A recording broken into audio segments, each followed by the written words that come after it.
Meeting to order. Please call the roll. Ham. Here. Toohill. Here. Esty. Yes. Gandy. Yes. Kness. Yes. Rowe. Here. Great, thank you. Tonight's agenda, I have two minor changes, if you don't mind, and then if you have anything else, let me know. We're gonna delete, under public forum and appearances, Faith Reeves, Sustainability Coordinator, and their UNI student projects. They're gonna do that next round because they are out of town today at a conference. Also, I would like to add under the consent agenda an additional approval for a liquor license for Mad Hatter's. That's gonna be changing hands, and we got the approval today from the state to approve their liquor license. So, you know, they wanna be able to open right away. So, I would like to add that under the liquor licenses, approval for Mad Hatter's liquor license. And the new owner's Brandy Meredith. So, if that's okay with you guys. Any other changes? If not, I will read the consent agenda. Okay.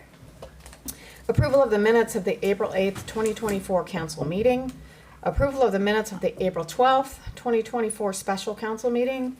Approval of the April 12th, 2024 payroll in the amount of $154,801.84. Consent of park use permit, excuse me, for Fairfield First Baptist Church. That's a noise exemption. Acceptance of the library board minutes. Acceptance of Fairfield Volunteer Center minutes. Acceptance of the property committee minutes. Approval of liquor license for the Hawkeye Smoke Shop, Fairfield Golf and Country Club, and then Mad Hatter's. Approval of total claims in the amount of $1,512,682.56. We had 4 claims, more than $75,000.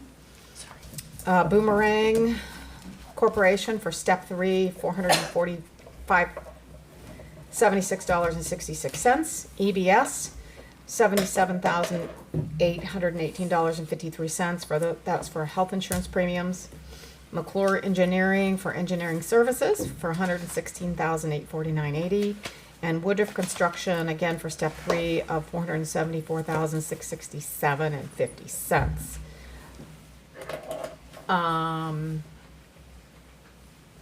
So I'd take a motion to approve that, the consent agenda. Move to approve consent agenda. Second. Okay, any questions?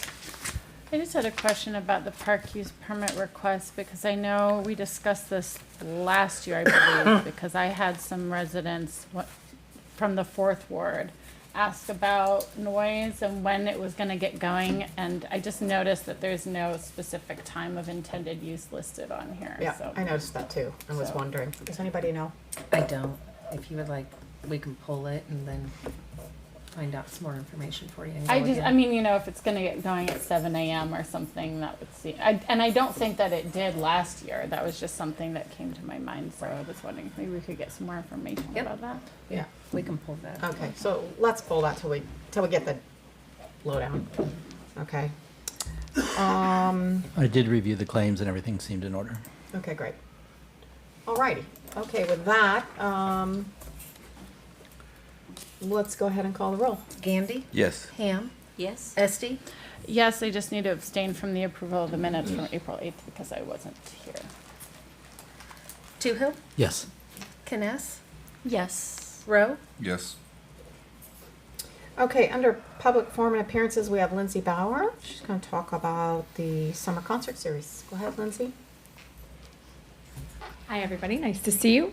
This will be the 4th year that we're running the summer outdoor concert series on the street right in front of the center, right on Main Street. So you have a road closure approval request.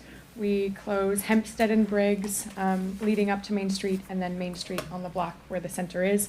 We generally close it late the evening beforehand, just so that we don't have to ask people to move right before we get started with setup, which generally starts about 11 a.m. On the day of the concert. Those concerts are on June 27th, July 11th, July 25th, and August 8th. Again, it's all Iowa artists, 2 bands from Fairfield and 2 bands from Iowa at large. Should be a great season.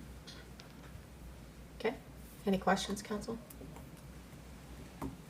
Who's going to be performing, I guess? Yeah, well, Curious. we just announced it last week. On the 27th, we're going with a Fairfield favorite, the River Dogs, a blues band. On July 11th, this is a band we haven't worked with before. Lead singer's name is Royce Johns. He sounds like Elvis met Garth Brooks, and they fused their DNA. He's amazing. Then it's Jenny Salmons on July 25th, another Fairfield native. And then Winterland on August 8th. They're a Grateful Dead tribute band. Cool. And that's also in partnership with KMCD Live on the Square. We're coordinating with that one. Cool. Okay, is there a motion to approve? So moved. Moved by Esty, second by Toohill. All those in favor say aye. Aye. All those opposed, same sign. Great, thank you. Thanks, everyone. Shanaz, artwork at Petra's Park.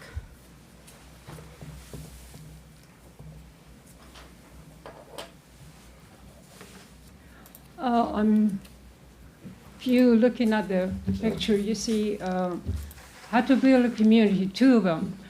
The one on the right side is, as you all know, I work at Reeves store. Yeah, so we get all these donations. And the one on the right side came in a big box of donations. And it was rolled up, it was a poster. So my staff opened it and gave it to me and said, look, this is interesting. So we looked at it and read the stuff and said, that's pretty nice. And, you know, it's inspiring.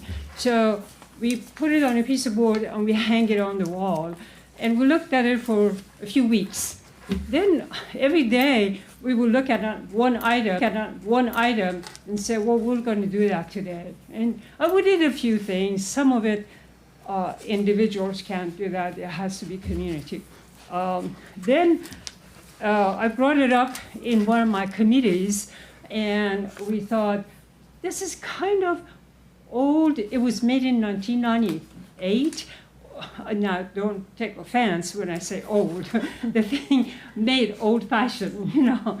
And so we decided to modernize it, you know, make it contemporary. So we got an artist, the artist that works with the chat, and we said, make this look like today's thing. So we put it out for the younger generation. And that came out of it. And then there were some things in there like the first one, turn off your TV. It said, in the old one says, turn off your TV and get out. Well, people don't watch TV that much anymore, so we said, turn off your devices and get out. So there were a few other things in there that were kind of not on people's mind these days. So we took it out. Now, then I always had in my mind, and I brought it up to my 2 committees that we talked about, and that's, I was thinking that we need to do something to warm up Petra Park.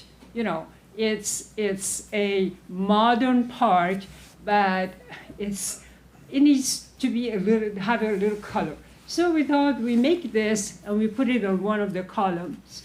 So we went and measured it.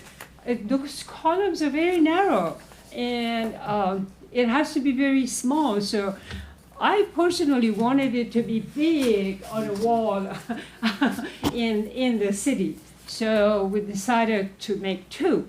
We make one, we'll put it on Petra Park, and then we make one and put it in a building in the square somewhere. Okay. And since then, quite a few people, I've asked their opinion, I've taken them around and said, what do you think is the best place to put it? So we have some locations to put the big one on.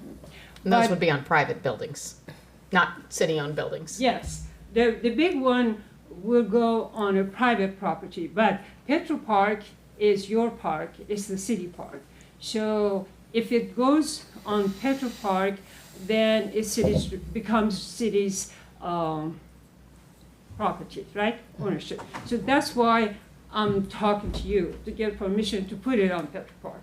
And this is, it seems very simple and unimportant, but I have a very, very short story to tell you. I was at Hy-Vee yesterday, and I was leaving, and I was parked in one of those spots. There was a huge white van on my right side, and I was trying to inch out so I wouldn't hit anybody who's coming from behind or a car. Then I saw this gentleman on the left going like this, gesturing. I rolled down the window and said, "What?" He said, "I'm watching for you, so get out." Then I thought, that's what this is all about. And that gentleman doesn't need to read this, okay? But a lot of us do. So it's a small thing that may not make a difference in a day or one time, but a combination of it has an impact on the quality of life. So that's why I'm asking you to approve it for Petra Park. I've already sent a note to the gentleman who donated the Petra Park to the city. And I've also contacted the company that put the original poster out, and I have the copyright from them. They were excited that we want to use it for a city. And I thought that the copyright would cost a whole bunch of money. No, they charged me $25 to give me the copyright for 2 posters, or we're not doing posters, we're doing mural on aluminum, okay? So it will last for a long time. So I have the copyright for 2 of these, and also as many social posting, Facebook, whatever. People want to take pictures and post it and all of that. So that's So my... as you enter Petra's Park from the east, on the right column, you see the little dedication. The one It's facing about- Main Street, Yes. there is an entrance going in. On the right side, there is a plaque dedicating to Petra. And on the left, it looks like there was something, but it has come off. So we're making one that fits exactly that column. So when you enter, you have a nice entrance. So what are like the dimension, what would the dimensions be? Did you Dimension already for talk the about that? Petra Park is probably 1 foot and 1 inch. We were going to do 1 foot and 1 by 3, but when exact measurement is 1 inch wider, and we can make it a little wider.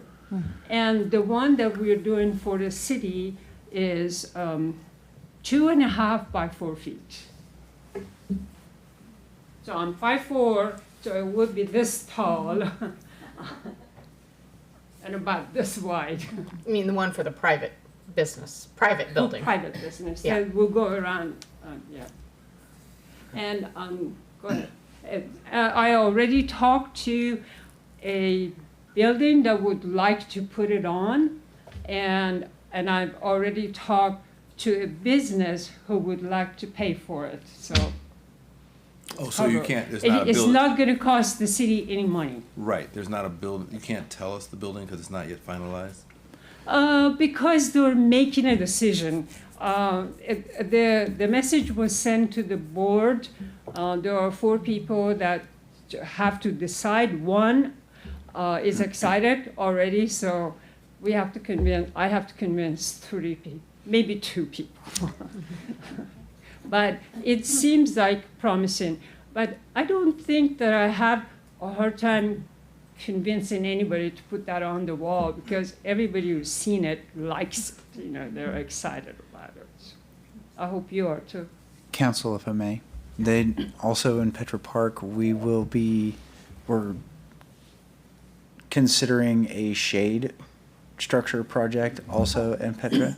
And maybe we could coordinate this artwork with that shade structure so that one is not impeding the other. Well, this will be very far from the inside of the park.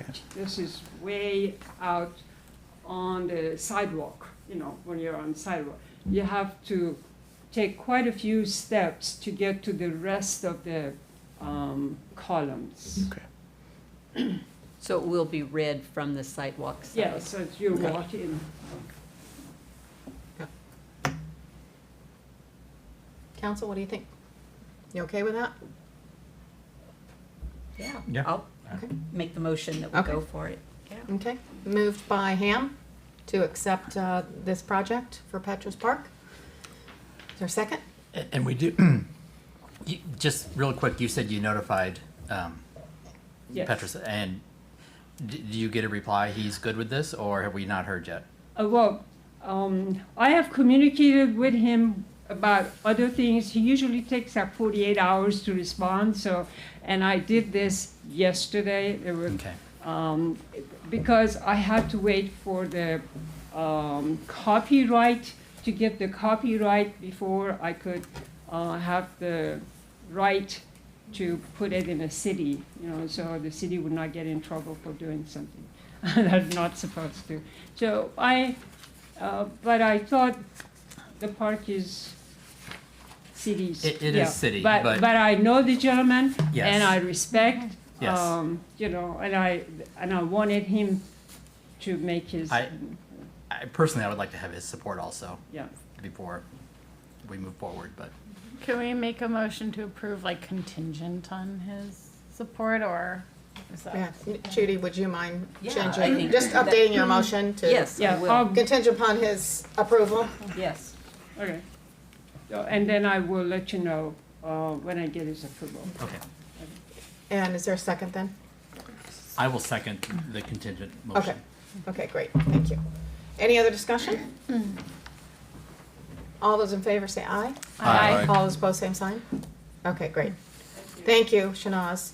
So I see that I told you Faith wasn't gonna be here, but, and she walked in the door.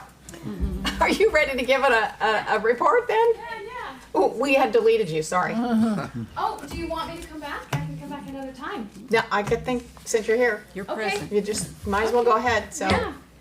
Yeah, the rest of my crew are heading to Dubuque right now, to the Sustainable Communities Conference. I'll be heading out in the morning. This Thank is you. just, I'll be super brief, but this is just kind of like a visual update of where we're at right now with a few things. Yeah, we thought you were all on that way and you wouldn't be here, so. Yep, I am on the agenda, so I was gonna be here. There we go. There we go.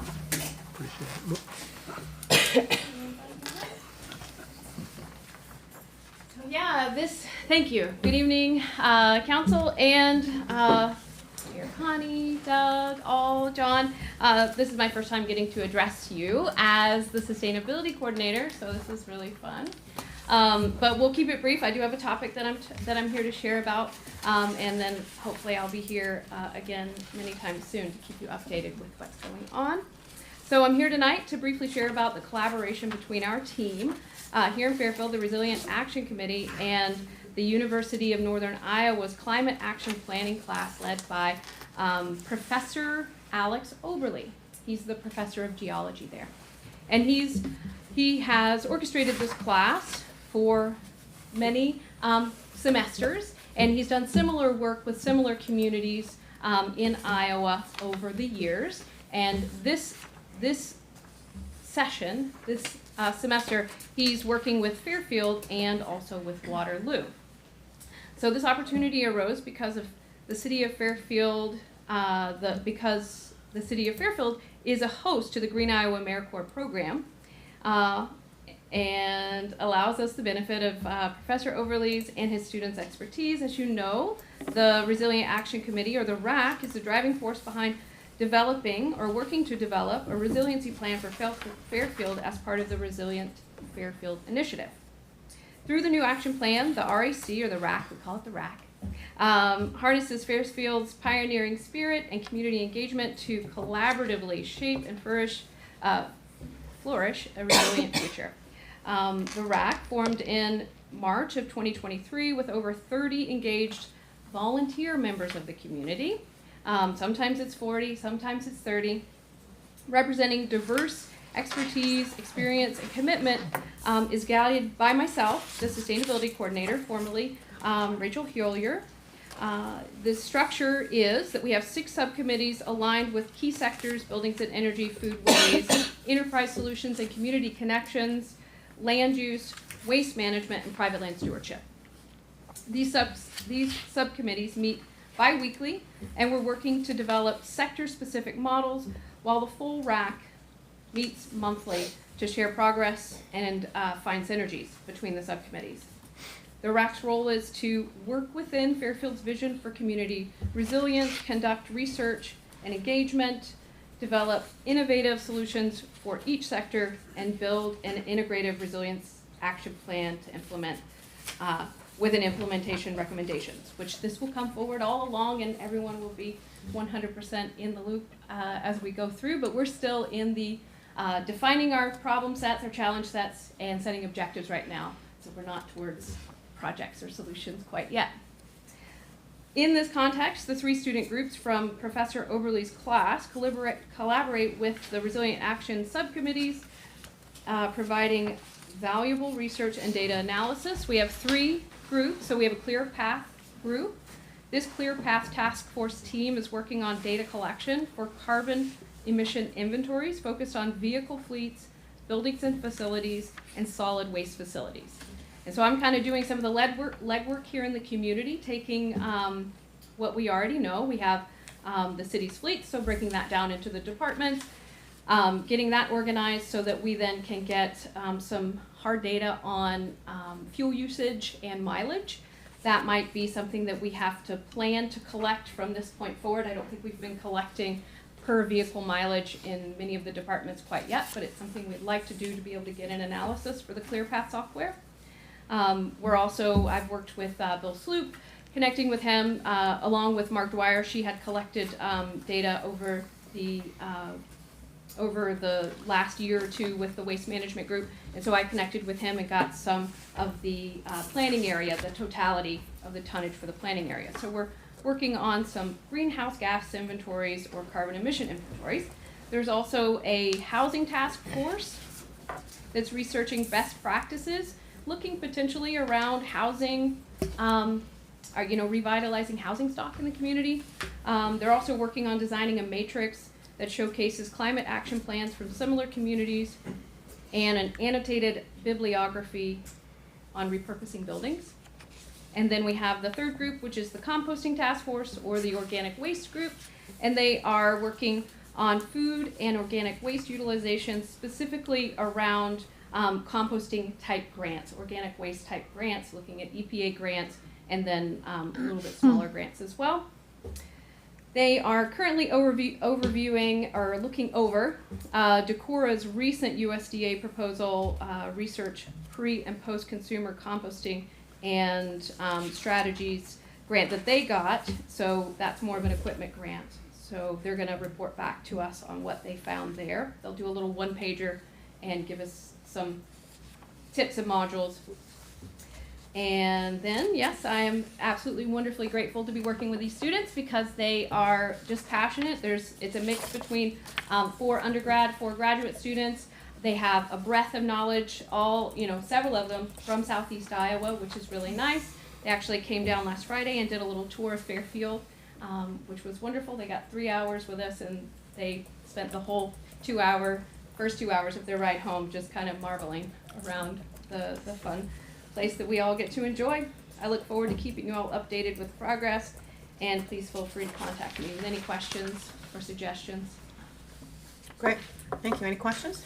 I'm just kind of curious because I know with our previous sustainability coordinator, we had kind of started doing some of this work, but maybe it's can you just explain like the different path that it's on now or how it's changed? Because it seems like it has. has, well, I wasn't a part of it before. Of course, I So I don't know understand. what the path was specifically before, but the development of the Resilient Action Team came together while Rachel was still manning the ship. Right. And that was in March. So the Resilient Action Committee met from March until the contract had in July. And then Marg and Ann from the Sierra Club took over the process until I was hired.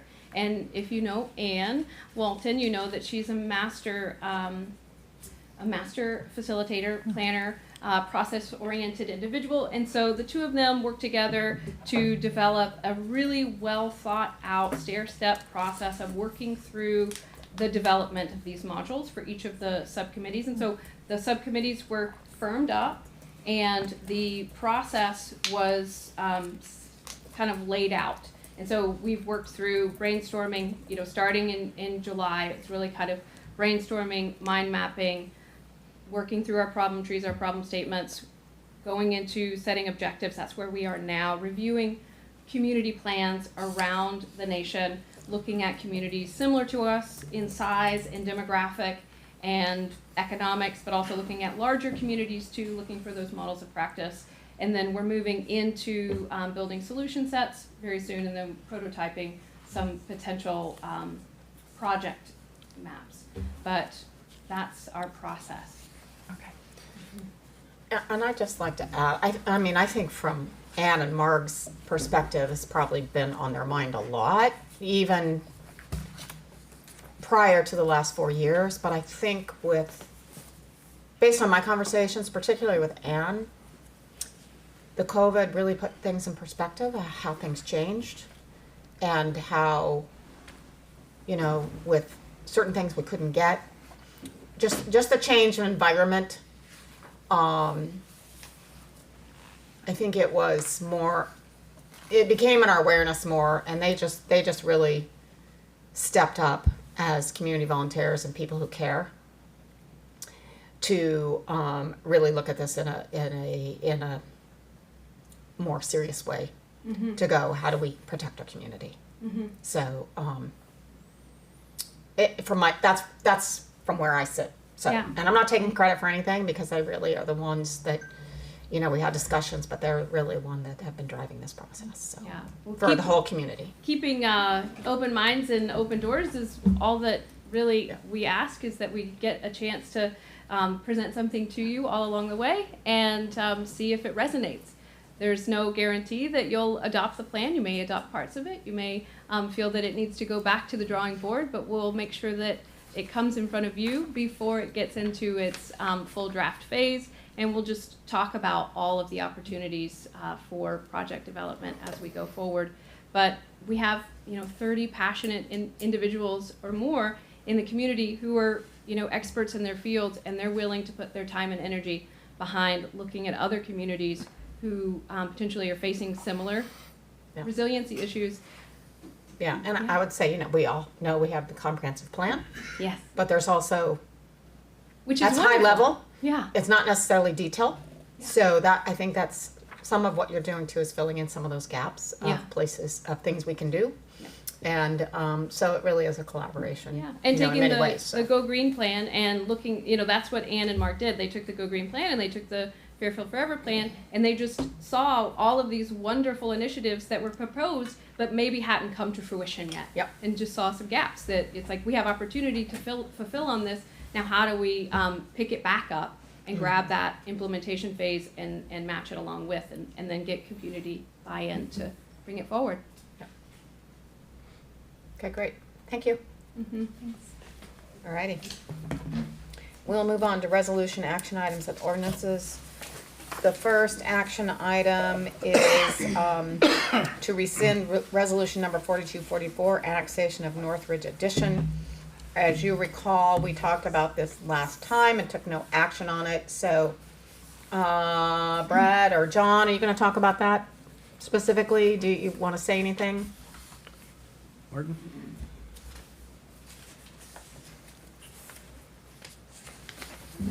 We discovered that there was some problems with the original application, and then MIU wanted to join with their parcels.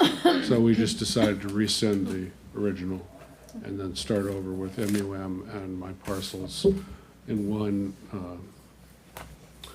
application and one legal description. Okay. Yeah, so, the first action item is, again, to rescind resolution number 4244. Make a motion to rescind resolution number 4244. Moved by Esty, is there a second? Second. Second by Kness. Can't think of the last name. Okay, any further discussion or questions? Not, please call the roll. Esty, Yes. Kness, Yes. Rowe, Yes. Gandy, Yes. Toohill, Yes. Ham. Yes. Great, thank you. And then the next action item is to set the public hearing on the matter of the annexation of Northridge Edition. So it's taking that and adding a little bit bigger area. So Right. I'll take a motion to approve or to set the public hearing for Monday, May 13th, 2024 at 7 p.m. I move that we set the public hearing on the matter of annexation of Northridge Edition for Monday, May 13th, 2024 at 7 p.m. Thank you. Moved by Esty. Is there a second? Second. Second by Toohill. Any discussion? Seeing none, please call the roll. Esty, Yes. Toohill, Yes. Ham, Yes. Gandy, Yes. Kness, Yes. Rowe. Yes. Thank you. Thank you. Thanks, Martin. Next action item is to accept the demolition of 504 South 6th Street as final. Move to accept. Moved by Toohill. Second. Second by Gandy. Any discussion? It looks really good. If you haven't driven by it. Looks good. Okay. Well, that's Any other good. I mean, questions? It's And t- then- level, It looks right? like nothing's there. Yeah. That's how good it looks. Okay, Here seeing we none, go. please call the roll. There you Toohill, go. Yes. Gandy, Yes. Esty, Yes. Ham, Yes. Rowe, Yes. Kness. Yes. Okay, next is a resolution providing for the write-off of delinquent utility finals exceeding a 5-year lapse. So Rebecca, you want to just review, just review that real quick. Yeah. So this actually hasn't been done for a couple years. We've had some turnover in the front office, and so we're catching up. That's why it's so large. Back in 2016, council passed a resolution that anything over $500 we could write off over resolution by resolution. We are also preparing the under 500 after, is it 5 years lapse or 7 years turned over to credit bureau. If we haven't had any payment, then we can write those off. So they are preparing that also. But right now we have the exceeding $500 ready for you. I mean, pardon my ignorance, but what does that mean to write them off? Meaning like they're no longer on our balance sheets, or what does that look like then? We no longer have an ounce. Write off as in if they come to start an account, they still have to pay. Okay. But we write off that it's not an outstanding debt or owed to us. Oh, I see. So Yeah. really it's like an accounting Yes, clearing it all. issue. And then will those over $500 also be referred to credit? They already have been. Oh, they already have. Yes. Okay. Yep. Yep. Okay. But these are, they separate it between the ones over $500 and the ones under Okay. Thank you. in that resolution back in 16. Would you say most of these are like renters? A lot, yes. Because couldn't we put them on as a special assessment if they weren't? To my knowledge, we haven't been able to do that. I think, John, that we can only do that if it betters the property, like the nuisance abatements. Is that correct? Right. Oh. What does no property on file at assessor's office mean? So No we property tried owner? contacting So there's no property owner the on file? account Okay, owner, all right. and they are no longer at the address that we last had for them, Got it. or at any address that we've tried. Okay. Yeah. The large one, the 9th and Depot, Yeah. Over $13,000. is that business? I take it. I don't know that. Where would that be? That's the building that was torn down? That's why I'm wondering where the fire was. That would be closer to 4th Street. Isn't that like where the foundry is? There was, It might be at the houses that used to be there. I wonder. I'm sorry, yeah, at the top of my head. Well, Grimes is south of there. Yeah, I mean, it could be on the corner though of where that house was. Because Faircast is on the north side. And then there were homes on the south side of Depot and 9th. Yeah. And those have since been torn down. Yeah. So, That's what I can't imagine That's what that I it was would be thinking, the- was the ones that were torn down. Yeah, yeah. Okay. All right.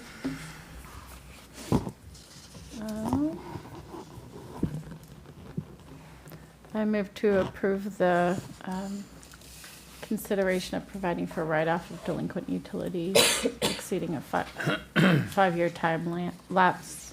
Excuse me, 5-year lapse. Moved by Esty, Second. second by Gandy. Any other discussion? Seeing none, please call the roll. Esti, Yes. Gandy, Yes. Toohill, Yes. Kness. Yes. Ham, Yes. Rowe. Yes. Next, I'm gonna open the public hearing. This is the nuisance abatement schedule of assessments. I'll open the public hearing. Does anybody want to speak to this in the audience?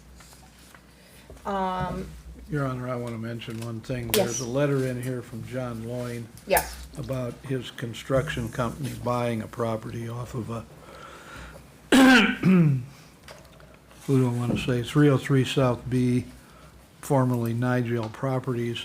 The problem is the tax lien is a lien against the real estate. So he wants us to not have it be a lien on the real estate and go after the former owner. That's why people have abstracts of title and title opinions to sort these things out. And that's between him and the former seller, rather than the city being in the middle of it. So we just go ahead and certify it as a lien against real estate, no matter what the circumstances were between the buyer and the seller. But if you, so I can speak to this as treasurer, right? Former treasurer. If you look Former at the treasurer. dates, the work was done 6 days before it was sold.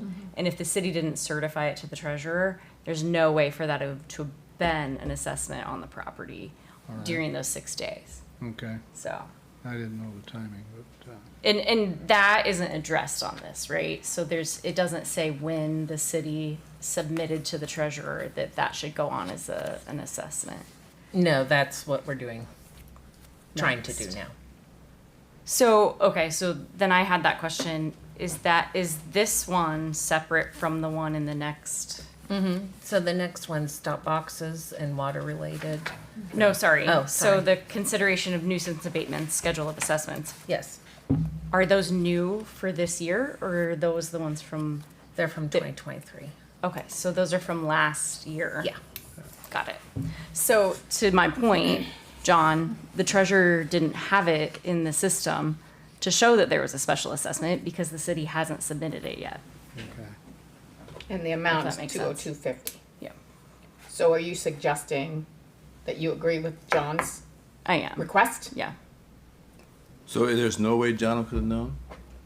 No, unless he could have walked into City Hall before they closed on the property and asked that question, but no one ever does that. We have lawyers call if they're overseeing the sale. Yeah. But normally just someone buying from a property owner do not check into that. I mean, wouldn't, once he purchased the property, wouldn't it be his responsibility to mow it? And I mean, he purchased the property before it was mowed, right? No, I think after. Right after. The above company purchased the property on the 29th of September. The scheduled date for mow was October 5th. Am I missing something here? let me find his letter, because I was thinking it was like a 6-day variance, like, The work order was assigned to the street department to mow on September 22nd, but it wasn't actually mowed until October 5th. So, I mean, technically he owned it at that point. Yeah, he closed on the 29th. Regardless, though, he couldn't have known that that was going to happen. I mean, wouldn't you have seen that the grass needed to be mowed? 303 South B.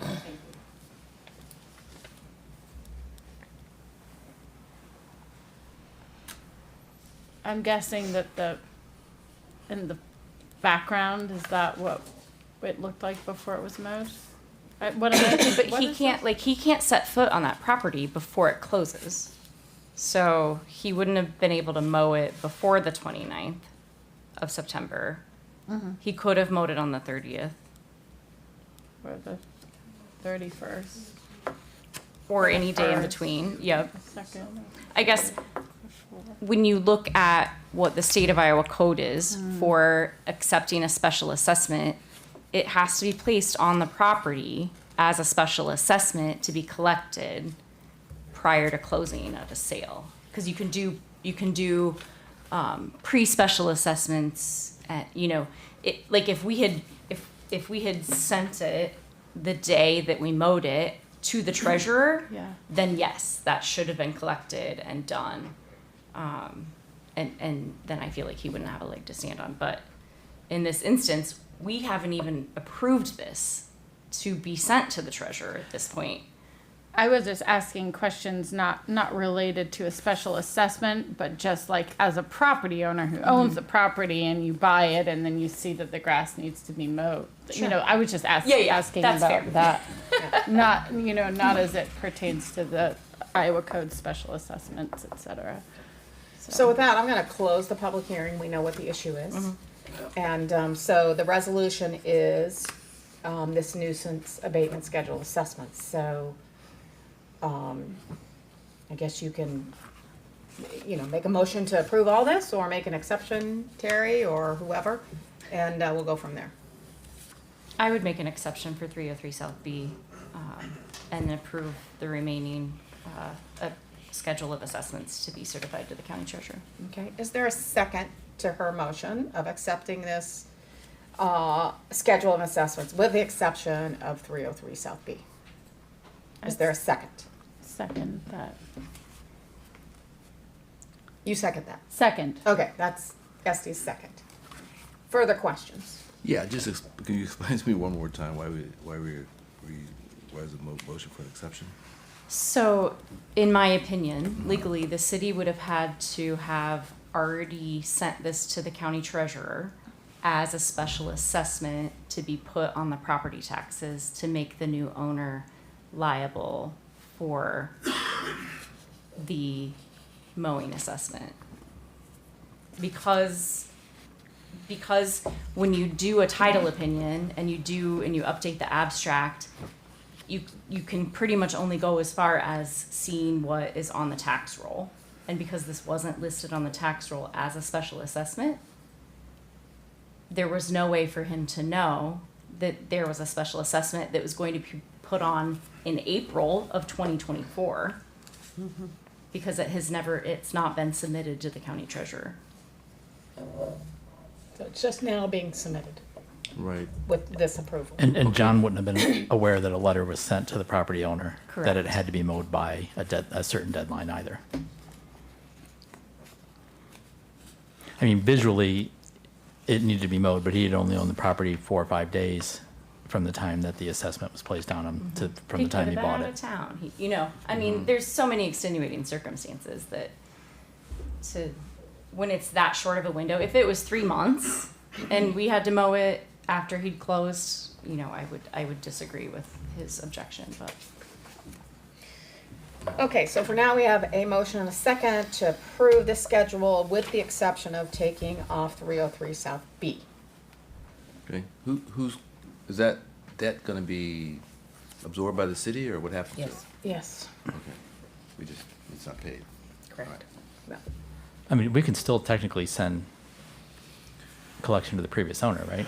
Because it If they was, have a residence in anywhere, I think, in Iowa. They You don't in can Iowa. I attach believe it. it's in Florida, but Yeah. We try not to use credit bureau that much because then we only get 40%. If they collect, I guess it's still worth a shot, but. yeah. Oh. Okay. Yeah. Is this our normal procedure then when we're when we approve these schedule of assessments, it's not at the time when the work is done and it would be assessed against the property. It's Right. after the fact. Because we send the invoice, we give them It's 30 always days to after the pay. fact. But I guess the nuance here is just that he had purchased the property, after the notice had been served, and so It's kind of a timing issue. is it timing, yeah. And we do these about once a year, right? We do it once a year. Yeah. So, Probably pretty unusual for this. I mean, I don't know. to happen. I guess that's a procedural thing if we Yeah, wanted to do we it could twice a change year, it but I to don't know do if it that more would, often. I don't even know if that would have, That wouldn't matter. this to us. particular situation, we'd probably still be up against the same situation. Agreed. Just because of the timing. Right, we would have had to approve it like within that window of time. Right? Yeah, So it's it like would have had a to been, week. yeah, just Okay, so, again, we have a motion a second, so please call the roll. Kness, Yes. Esti, Yes. Toohill, Yes. Ham, Yes. Rowe, Yes. Gandy. Yes. Okay.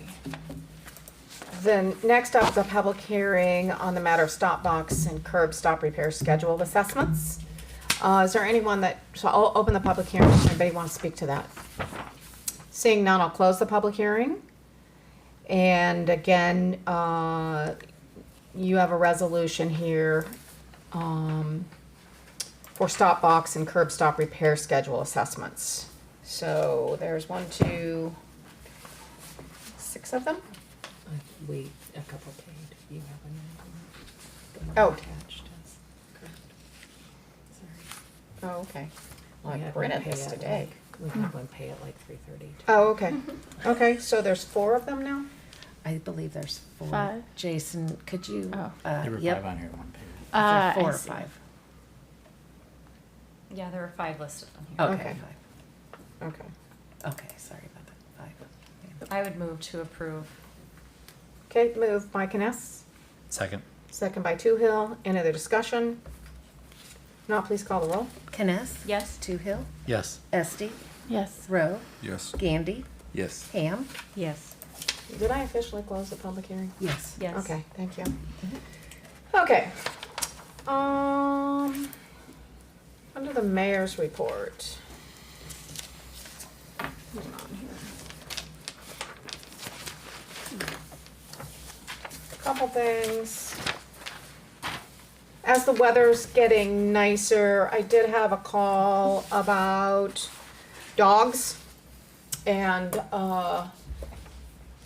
particularly one of our city parks uptown.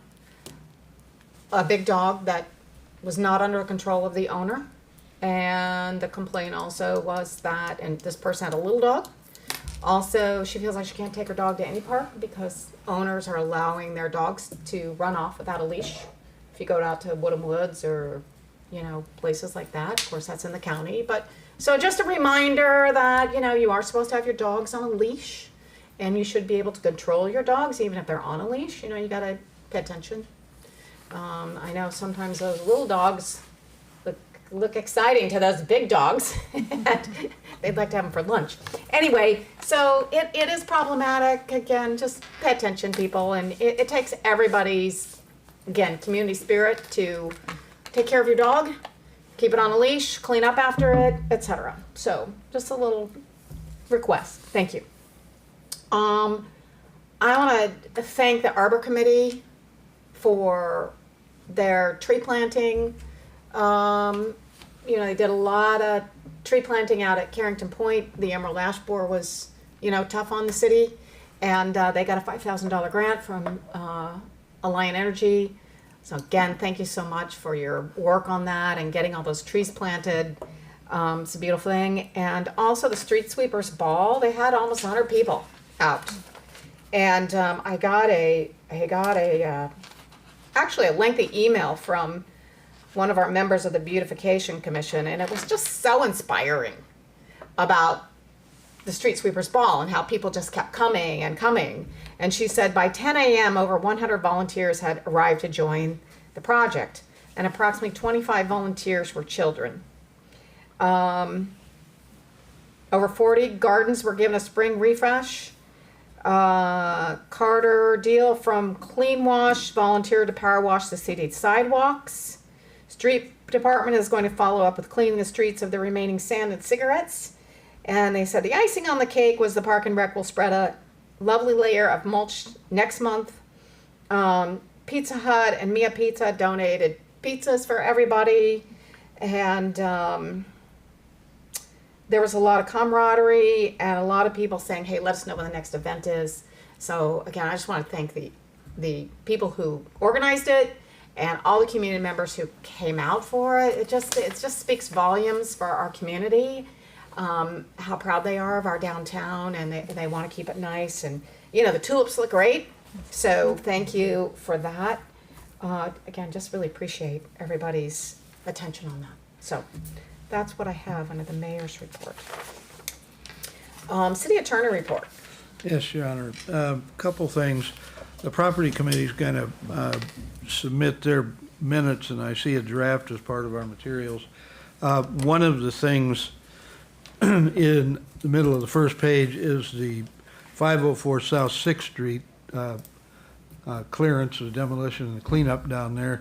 They're talking about ideas for use of that property, and then there's some concerns and commentary below that. One of the things that probably we ought to add to the consideration there is if we sell below market value, that's going to be a concern to the assessor, maybe distorting values in the neighborhood, et cetera, is what it says. But we've done that other places, and if it does sell for below market value, we have the ability as council to couple that with conditions. And we've done that before, different places. I can think of a place over on 6th and Broadway where we basically, to sell something at a relatively modest price, we required a development agreement for the fix-up at the site.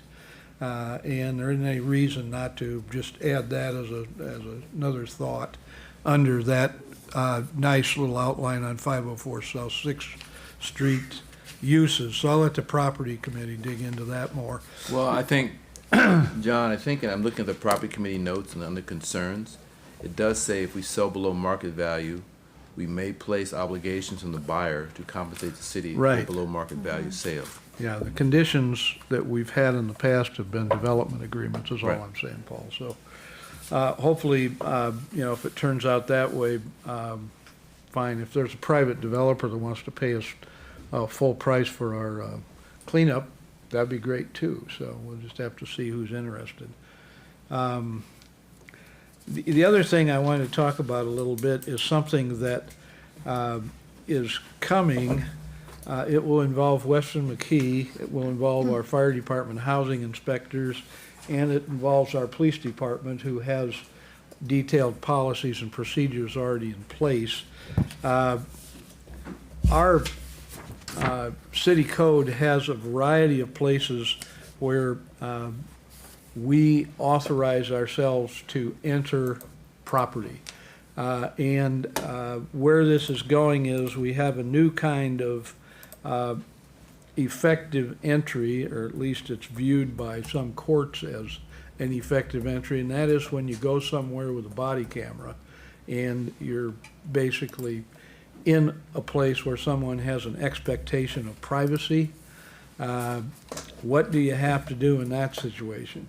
If you're a police officer and you're in pursuit of a potential crime, you probably just follow the rules for Fourth Amendment search and seizure related to criminal standards.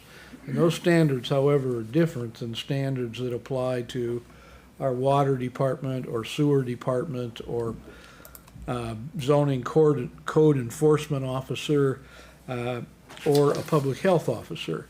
And those are all under a civil standard, and basically our civil expectations under policies we have are that we will use the least restrictive alternative possible, and we will be the least intrusive possible, and that we will do so primarily after we've followed some practices that are the norm and that we hold out in other policy statements for things like our CDBG grants and other types of grants that USDA or HUD or the federal government requires us to have policies for.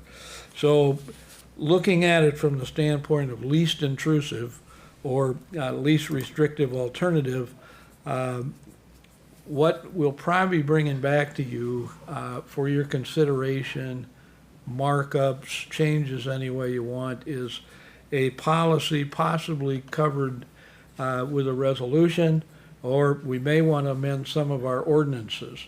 Right now, our water utility ordinance, our sewer utility ordinance have language in them that allow our city workers to enter on a property for a utility emergency. And we haven't had really much of an issue about that over time as far as it being an invasion of privacy or anything. More likely than not, that's because a lot of the utilities tend to be in people's basements, or they tend to be where a meter is located, and that's about the extent of the intrusion. When you're having a rental inspection by our fire department guys, or when Weston is looking for a building code violation, zoning violation, and he asks permission to go into a home, ordinarily we've been probably fortunate in the majority of cases that there's just consent for him to enter and talk through it and so forth. On our rental inspections, inspections are required to be allowed to charge rent on your properties along with a lease. So we've got some teeth in that rental inspection thing. Now we've added all other houses in our community under our building maintenance code. We haven't gone there yet as far as talking about what the extent of Weston's reach will be as far as looking at things when they come up by complaint under the building code expansion. But right of entry, if you got a health emergency, you're probably going to involve the city physician. You're also going to involve Chris Estel and the public health people, and that one probably it's pretty explainable. The fire department doing an inspection, our code enforcement officer doing an inspection and following those less restrictive protocols, we're probably going to have a little understanding as far as everybody's home is a place that's protected under these standards, especially for civil expectations. Everybody's home and the expectation of privacy brings with it things like expectation of a certain kind of notice. Door hangers saying that we're going to be around in 24 hours to do an inspection authorized by the code is probably a minimum. The advance notice we may want to come up with a policy for. There's a couple places in our ordinance that talk about except in extreme emergency that it's at least 24 hours. On our rental properties, it's 24 hours. When we're doing that kind of thing, we probably want to have a go-to policy, maybe a couple pages long, that we can explain to somebody if they say, well, I'm not going to do that. This is my home, it's my castle, you can't come in here. You know, if you think there's something wrong with my home, you know, come back with a warrant. There are people that talk that way, and there's nothing wrong with them talking that way. But if we have a policy that lays these things out, it will probably also guide us as far as whether we want to expand on some of our ordinances that don't have the right of entry in them right now. It used to be that most of the model Iowa municipalities league codes had a catch-all right of entry phrase. It was one of the first chapters in everybody's model code. The courts frowned on a catch-all understanding for all places all terms rights of entry. It's too broad. So we need to tailor it to specific things. The chief of police and I are going to go through our police policies and procedures and protocols and maybe pick and choose some things to bring back to you that apply to the civil side of this. I don't know if any of you have had complaints from anybody about going forward with the types of things that happen during these inspections, but the latest version of what they're probably going to be complaining about is equipping our firemen and our code enforcement officer with body cameras. And when the body cameras are on, so far the firemen and Weston's perspective on this is it covering their behinds from people accusing them of things that happened during the visits and the inspections. And we haven't had anybody accused of theft yet that I'm aware of as far as a specific accusation, but it happens.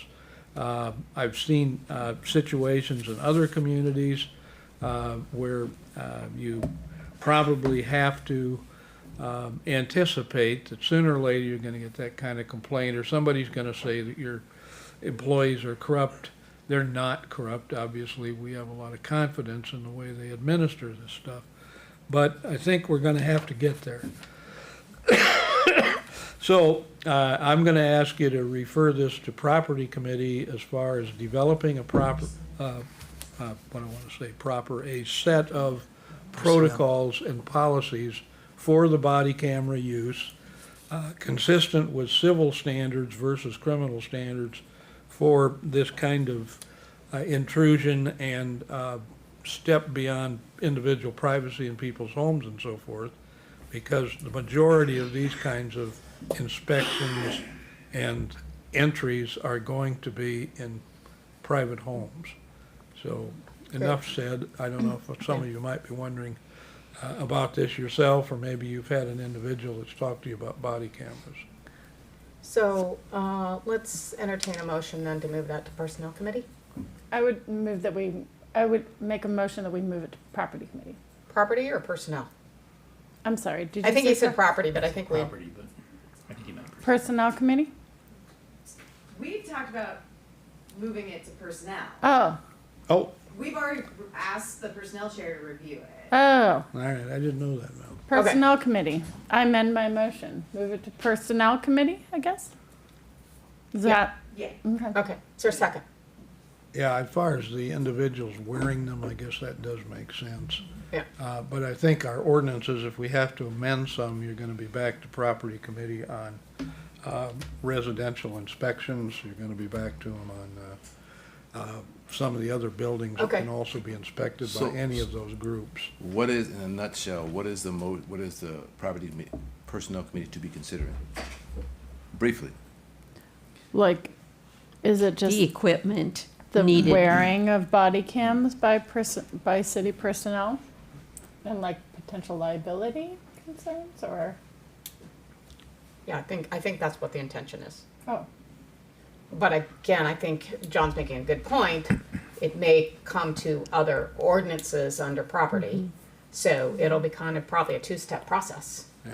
Yeah. So, Are you asking whether or not we require it or we recommend it? Is that what Well, I we're think discussing? that the individual employees are gonna prefer it. And I think Weston's anticipating that he'll just be wearing a body camera when he's out in the field. I don't know about the fire department inspectors, but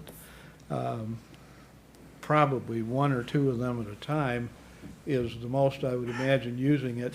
And what do we have, 2 or 3 body cameras assigned to us right now? Okay, so we have purchased 2 additional cameras. The thought being that one would stay with the fire department for rental inspections, and one would stay with the code compliance officer, whether he's doing code compliance or rentals. John mentioned the water department maybe doing them, and we've just generally had a discussion about increased liability of city personnel going into these buildings and accusations. that we've received or that we can dream up that we might get received based off of, comments on social media and stuff like that. So it's been an ongoing discussion at the staff level. And so, yes, we would like the personnel committee to consider, I guess, a policy on how to move forward with this. Staff would like it, and even talking to the water department, at first it was, they were a little shocked. Everyone was a little shocked when we first brought it up because it felt like city administration was checking up on them. And then we started to talk about, well, you remember that time that so-and-so accused you of waving a gun around at them? Mm-hmm. And they're like, oh, yeah, I do remember that. That would have been nice to have a body cam during that confrontation. So everyone's really gotten on board for it. Do you like the personnel committee to consider a policy regarding body cameras? Yes. Citywide policy regarding for city staff, for city employees? City employees, yes. Okay. Yeah. And then, as John said, there's going to be things that might go to property committee and might go to planning and zoning because it's going to be in chapter 20. So there's going to be a lot of stuff affected by this because, it's something completely different that the city hasn't done before. So this will be the start of the Gotcha. process. Yes. So we do have a motion on the floor I will from second. Esty. Okay, second by Ham. Now, any additional questions or conversation? Okay, call the roll. Esty, Yes. Ham, Yes. Toohill, Yes. Gandy, Yes. Kness, Yes. Rowe. Yes. Okay, great, thank you. Anything else, John? Only going along with that idea and the committees that are involved in it.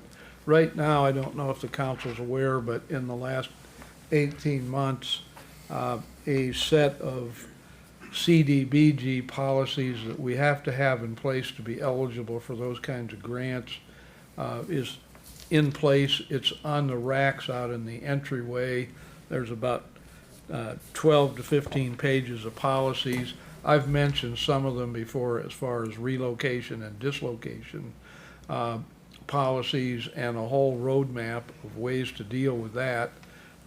Things like our 504 South 6th Street demolition and rejuvenation of that site go right along with one of the parts of that relocation and dislocation policy set of sort of rules that CDBG wants to see.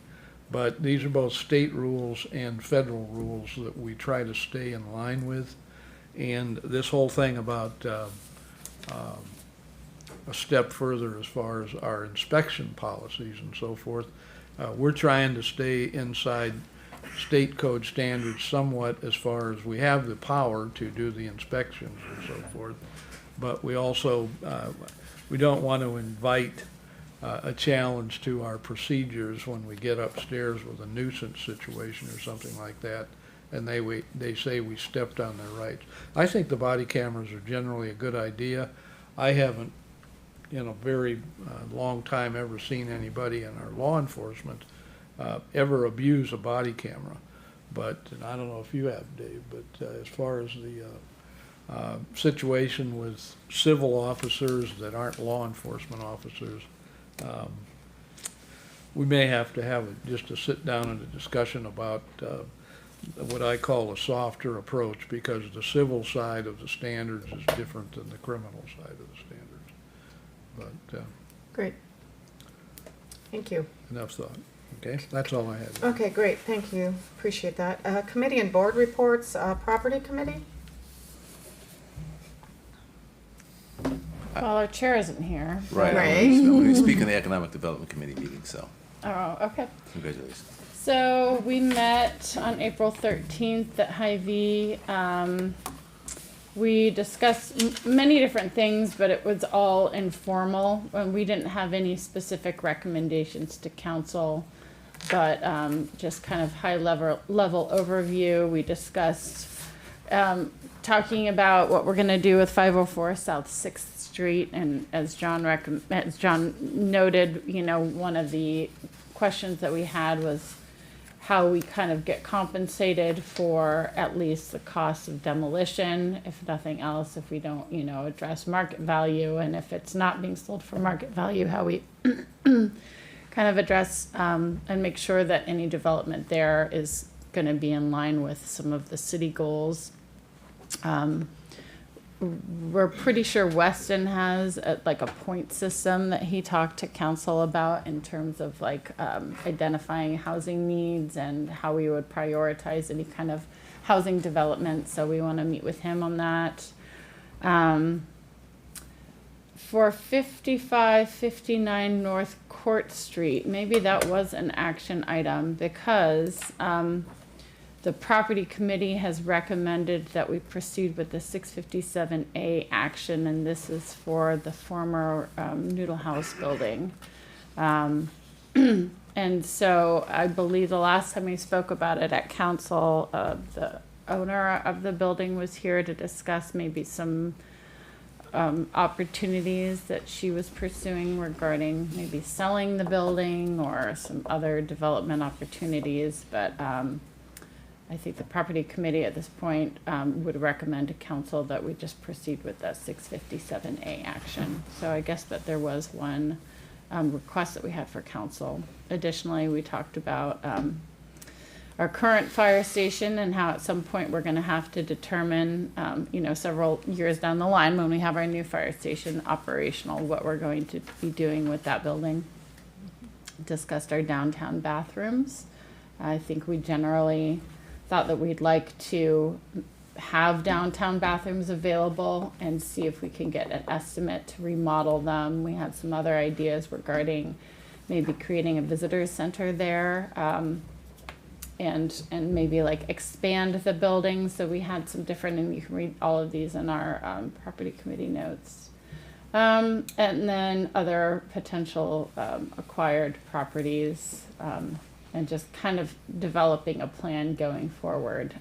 So I think it would depend on whether it's going to be kind of similar to the 6th Street property where we'd have to demo it, or if it was able to be rehabilitated, that would determine how we move forward with that plan. And then also low to moderate income funds. That was something that I saw in Melanie's comprehensive plan notes to council, and we were talking about developing a plan to use these funds. So there are a few different options for us, and Rebecca provided me with some additional guidance, so we want to continue to explore that. So at this point, we discussed a lot. At this point, the only thing that we would request or recommend to council is that regarding 55 to 59 North Court Street, that we proceed with the 657A action. Right. I think we voted on allowing that property owner a moratorium. I believe it was 4 months. Once the moratorium expires, what we're trying to do is make sure it's clear that the council is asking our council to proceed with the 657A action whenever that moratorium expires. So I think it's soon. Right. John, you want to? It's expiring, right? I was going to say, you want to give us an update, John? Weston and I are supposed to do a report to the court before the end of the month, as far as whether she did some of the things that she promised the court also. Weston doesn't think she has, but we haven't been in to do a full walkthrough. I expect that'll happen in the next week or so. And as far as the things we've done in court, they're all compatible with the 657A at this point. So in that particular building situation, if the city proceeds in district court to have the title turned over to the city for failure of the owner to abate, we may be in district court for a year or 18 months dealing with that. In the meantime, that's time when I would expect the owner's going to try to do something to market it or get out from under it and bring in somebody that's got a better deal to work with the city. If it works that way, so be it. If they come up with a development agreement, there have been developers that have done real things around the square interested in it, but they never reached close to an agreement with the owner. So maybe there'll be some incentives now. So Do we need to wait until your report, like at the next council meeting, or do we? Well, yeah, we do will this- have reported to the court. I expect that Ms. Welch will have, she has a sort of an engineer tech fellow that helps her with presenting things on paper. And we'll see if she turns something in that shows partial compliance. But other than that, we haven't seen anything from her, so our impression right now is there isn't compliance, and it's past time for there to be compliance, So do you want this as its own item on the agenda next round, or underneath your report? Would you consider tabling it, Liz, until? Oh, sure, yeah. Yeah, I why mean- don't we table it until after we see if the owner does a report? Our report's gonna be that we have no evidence of compliance. Okay, do you want it under the city attorney report, or you want it under separate? Under action items? Let's have it as an action item. Okay, That'll okay, get so I think, you'll, I think we have 3 weeks until the next meeting, so that should give plenty of time. Yeah, okay, so we'll put it on the agenda as an action item on the next, first meeting in May. all right. That way we'll have the latest update Yeah, I before we think move that's- forward. That's Okay. fair. So the Great. motion is tabled? Is that what it is? Yeah, we're just, no Okay. action, No action, okay. no action, Okay. so, I have a question. yeah. Have there been any inquiries from any avenues in the city or outside on this property on South Sixth? Well, I know there's As been, this has been I demolished? know there's been some discussion from private citizens, Okay, but but no one, what that means, I don't know. right. I just know there's been some talk. So if people were interested and wanted to start submitting ideas or preferences, if they could have the property, who would they contact? Anyone at City Hall? Just call in, or what? Still Mary Welch's. Yeah, they'd still contact her. Oh, No, As no, we she's talked talking no. about South Sixth. On South Sixth. Oh, I'm sorry. Yeah, Sorry. South Sixth. I thought you were Yeah. talking about the North Court. No. I think the goal, from the property committee's perspective, is that what we have certain priorities, right? Like housing being one of them, and we don't just want somebody, like an adjacent property owner, to buy it and then put like a garage on it. So we want to make sure Right. that we're clear about those. So that's why we have in our committee minutes some next steps on how we can kind of identify those priorities and assess, what process we want to go through in order to start taking bids. Okay, so this is still part of that thing where this is still developing as a model for future things. So it's a little bit slower just because we want to make sure that you have all those steps in place for future ones like it. I think that's Okay. right. I think that's right. But in the meantime, one of you on the committee they could contact possibly someone on the committee if they were interested and wanted to start putting their foot in the door there. That's my question, for either of these properties. I'd say they contact Doug. I would say, Yeah, city administrator. City, okay? I think so. I was understanding we still need a quitclaim deed on the South Sixth Street property, is that right? That's what's in the minutes from the property committee? I don't think so. We've got a deed from the owner, Kevin Franklin, back a year ago. It says if the owner does not take action, pursue a quitclaim deed. I think maybe that just didn't get deleted from maybe prior minutes. Do those need to be stricken from? Which item So was under it? notes on LMI funds, it says court ordered demolition by the owner. If So the this owner- was a second, this was the last, so I guess maybe he just didn't bold it and underline it. There is a different property, but it's not on Sixth Street. No. So there's so this was There's a regarding. firehouse that the guy, he holds himself out as being able to do something, but he hadn't done anything for 2 years. So along the lines developed for Sixth Street, so we've got, there's another property that has been ordered to be demoed, right? And the property owner has consented to that, but then if the property owner doesn't take action, I guess we were just kind of Gotcha. musing about what that process would look like. Do you feel like we should include that address in this? Because this is very vague about, I don't know, I could be wrong. Well, So- actually, there'll We're be, talking about a property that we don't know what property we're talking about. Yeah, There I will be think at if you least a couple some- properties update that those- fit that Put the description property right description now. on there. So But like, there's no action that's required, and we don't even know what's gonna happen with it. So I mean, it is all very vague, so, I don't know. Yeah, I will say, we're expecting a deed from a husband and wife pair of owners on a property over on South D Street that the back porch collapsed on and that one of the walls is coming apart. And they are not intending to spend the money to do anything to repair the house. So they either said they would pay for the demolition, or if the city does it, they'll deed it to the city. And that's as far as the conversation has been with Weston and myself and these owners. But the other house that we're talking about is a house that had a bad fire in it. It's on North North Ninth. 9th Street, and that house has been promised to be taken down a couple times by the owner, and I think we've got it in a document that was made part of the record in court when he was in court. But since then, he hasn't done anything. So we're at a point where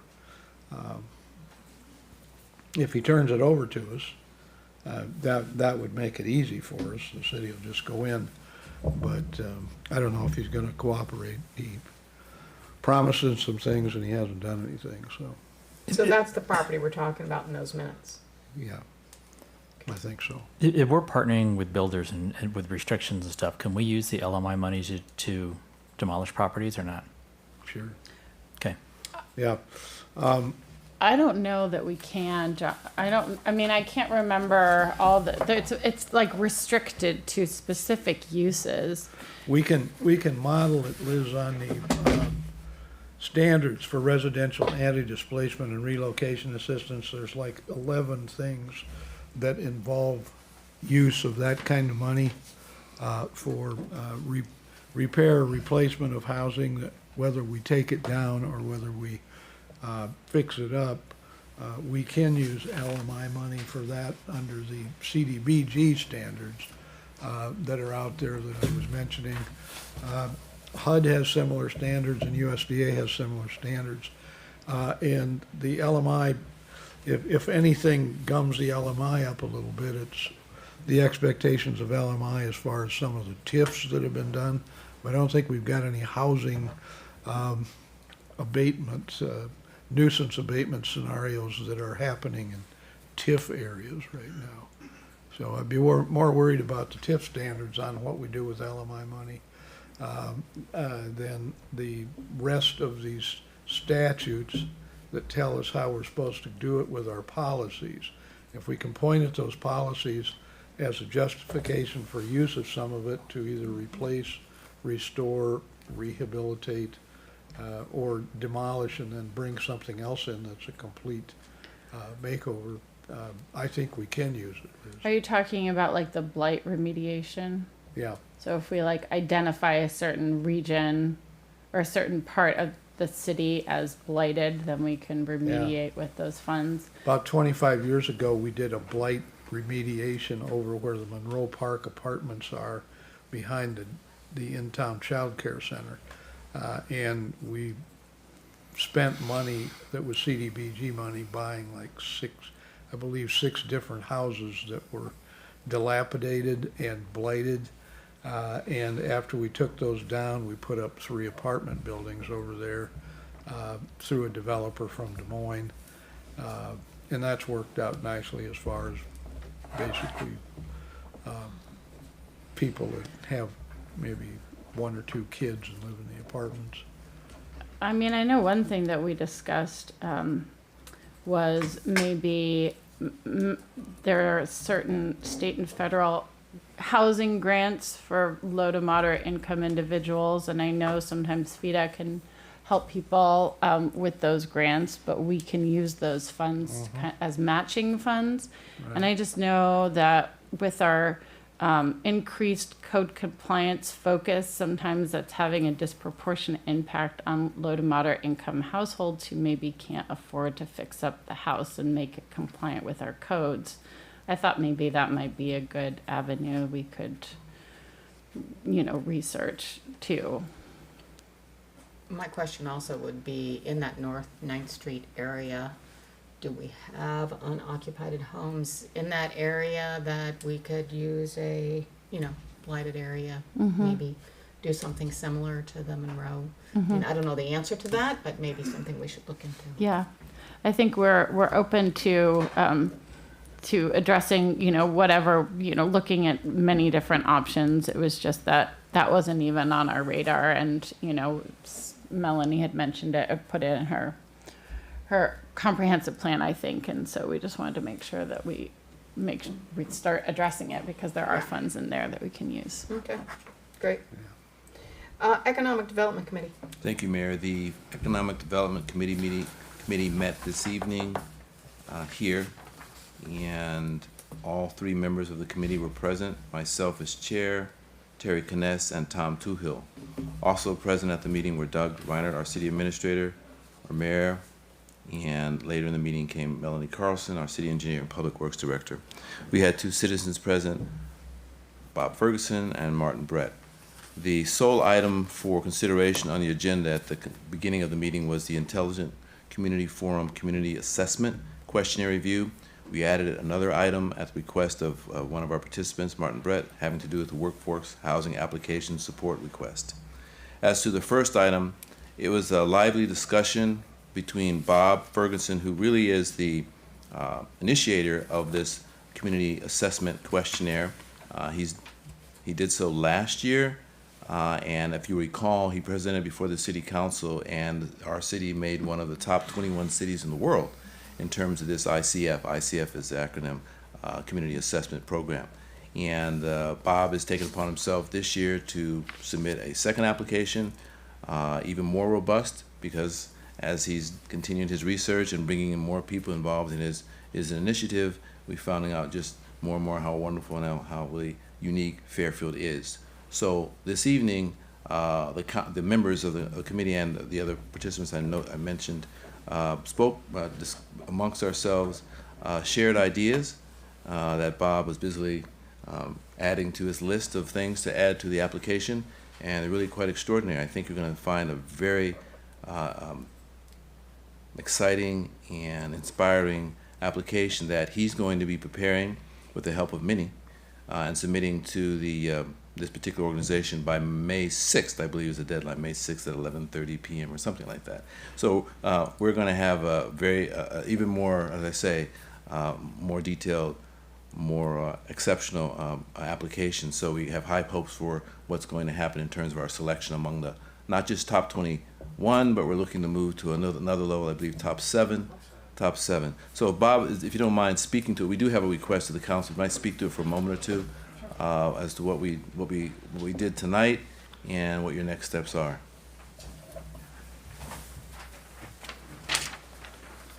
Oh, thank you.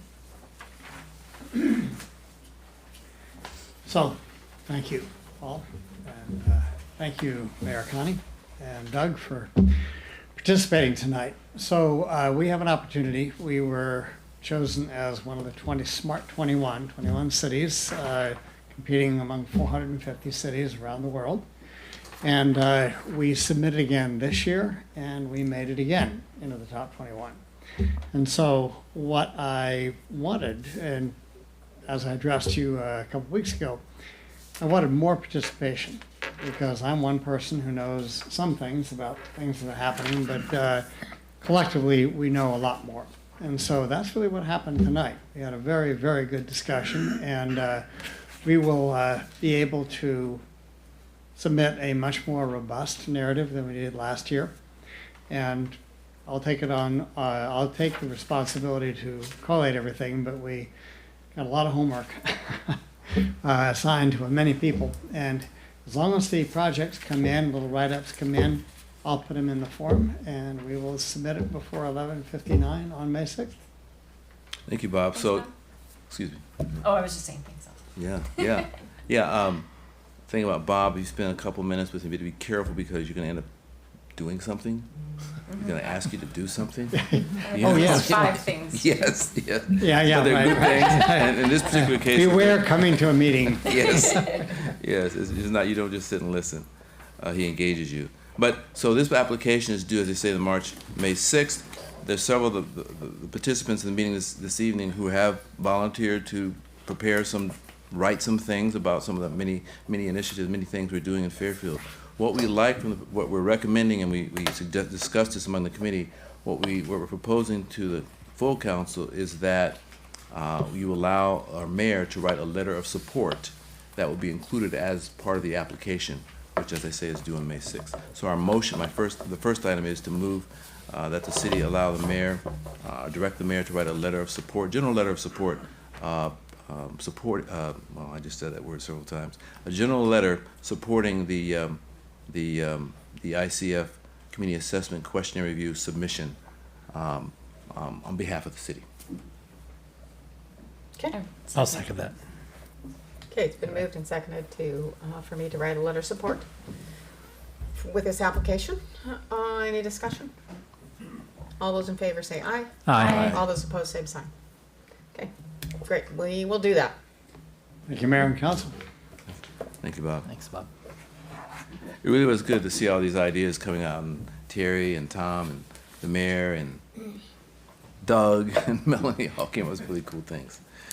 And Martin Brett. Martin Brett is the second item that he asked to add this to the agenda. He also came up with some ideas, but particularly he came for a reason that, as you know, he is, I think, probably our most prolific developer for the last, how many years? 20 years in Fairfield. And he continues. And as you know, he has recently purchased what was the Reef grain and seed facility, or the land, and he's planning to build additionally in that area. He comes to us with a request based upon workforce housing application support because he was able to acquire that land and is going to be able to build even more units than he had originally anticipated, at least at this time frame. Is that correct, Martin? Something like that. Very efficiently said, yes. So maybe if you tell a little bit more, and I'll make the proposal. When I wrote, last year, I applied for a workforce development grant for half of the homes I'm planning there, but I didn't own the Reef project yet, didn't know, and so what you don't want to do is apply for a big project and then not do it. So I only applied for half because I figured if I could get the Reef project, I could find somewhere else to build 18 homes. And anyway, got the place. I've got room for 37 homes. So now I want to apply for a grant to help get the workforce housing tax credits for the other 19 units. And the city and me have been through this.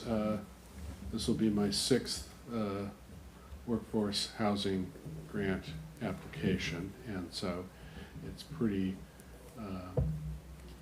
much a routine. And what I asked the committee today would be to recommend to the general council that you consider writing a letter of support, resolution of support, and some of the common city contributions that they do, matching contributions that can be done with tax abatements. And so all of that there's quite a bit of precedent. At the committee meeting, I passed out what had been done in last year, and I would propose that we just update those letters and resolutions, and council agrees. And I'll be presenting that to the council next time, so I'm asking now to be on the council agenda next time. Thank you, Bob. So that's, you have a clear idea of what he's asking for. I think the committee recommends it, and so at the next council meeting, you'll be presenting the letter and also the proposed resolution. Right. Is that correct? And I'll meet with Rebecca, and we'll iron out and Melanie, we'll iron out what's appropriate for this year. Okay, great. Yep. Okay. Is there a motion you need from us, I Mayor? don't think so. I think we Okay. can just put it on the agenda. Okay, okay, thank you. Move forward on it. Thank you, Mayor. And that concludes our Economic Development Committee Alrighty. report. Thank you. Administrator and department reports, police stats. The chief wants to come and talk about your statistics for the 2023. We're trying to get an early retirement back here. We heard a noise and we can't find anything. Yeah, we know how to keep you guys in protocols. We do budgets, and we talked about policies tonight. Now we're going to talk about stats. That's some exciting stuff. I also have some great news. Melanie and I were just also discussing that 9 o'clock's my bedtime, so I'm not going through any of the stats unless you guys have questions. We'll kind of brief on. I wasn't planning on going through all the stats. Definitely, if anybody has any questions, give us a call. Give me a call. I'll discuss it over the phone. We do look a lot at our stats. The example we kind of use are 1 year we had a huge increase in vandalism, and the next year we went out and had officers in plain clothes and unmarked vehicles, and just getting out and talking to a lot of people, and our vandalism of course dropped quite a bit. We didn't make a lot of arrests, but it was that deterrent factor of they knew we were out and about. So we had a lot of questions this year because we've been working with Shanaz is our contact for the state of Iowa. We send our stats to the state of Iowa, who then send them to the NCIC, which is the National Crime Information Center. It's every year you hear that this crime is up and that crime is up. That's where it comes from, is NCIC. There's a federal law that we have to be compliant with it. We've been compliant. Our computer system that I got all these stats off of automatically sends it to the state of Iowa. So we don't have to do like the old days where we had to count our incident reports and send it. But anyway, we've all of a sudden started having a lot of problems with the state of Iowa. They're being a lot more particular. And it's led to a lot of questions with our software. As I'm sure Elizabeth can tell you, being a prosecutor, the biggest issue we have with NCIC is we are very good at state law and we know all the elements to do prosecutions, and they're real specific to Iowa. That's unfortunately when you start getting into the national crimes, it can't be so specific. Some states have, voluntary and involuntary manslaughter, and it's how you, the feds want more details now, so they're kind of cracking down on the state of Iowa, who's then cracking down on us. But it's more, we get a lot of more corrections. We used to, we asked the state, are we doing something wrong? And they said, no, it's more, we want to make sure these cases are being followed up on. We want to make sure there is a hate crime involved. They didn't realize in Iowa that we have the specific hate crime legislation law that we have to call it a hate crime. So I think convincing the Fed, it's a big explanation for, these are very accurate because we try to keep up with our yearly requirements through the federal government to send this to them, and that's what goes to them. Like I said, I'm not going to go through all the stats. I don't want to become one of the stats. If I went through every number, you guys would probably punch me in the head. And I know everybody's anxious to get out of here. Does anybody have any specific questions? I just had one, Chief. I was just curious, when it comes to assault, domestic assault, you have the numbers and then in parentheses you have another number, and I was just curious what that distinction is. We started several years ago with the new system. We went back to the program and said, could we have reported, before we were just catching the ones that the victims followed through on, or we wanted both numbers. So the ones that are actually reported are in parentheses. So we had 100 reports of assaults last year.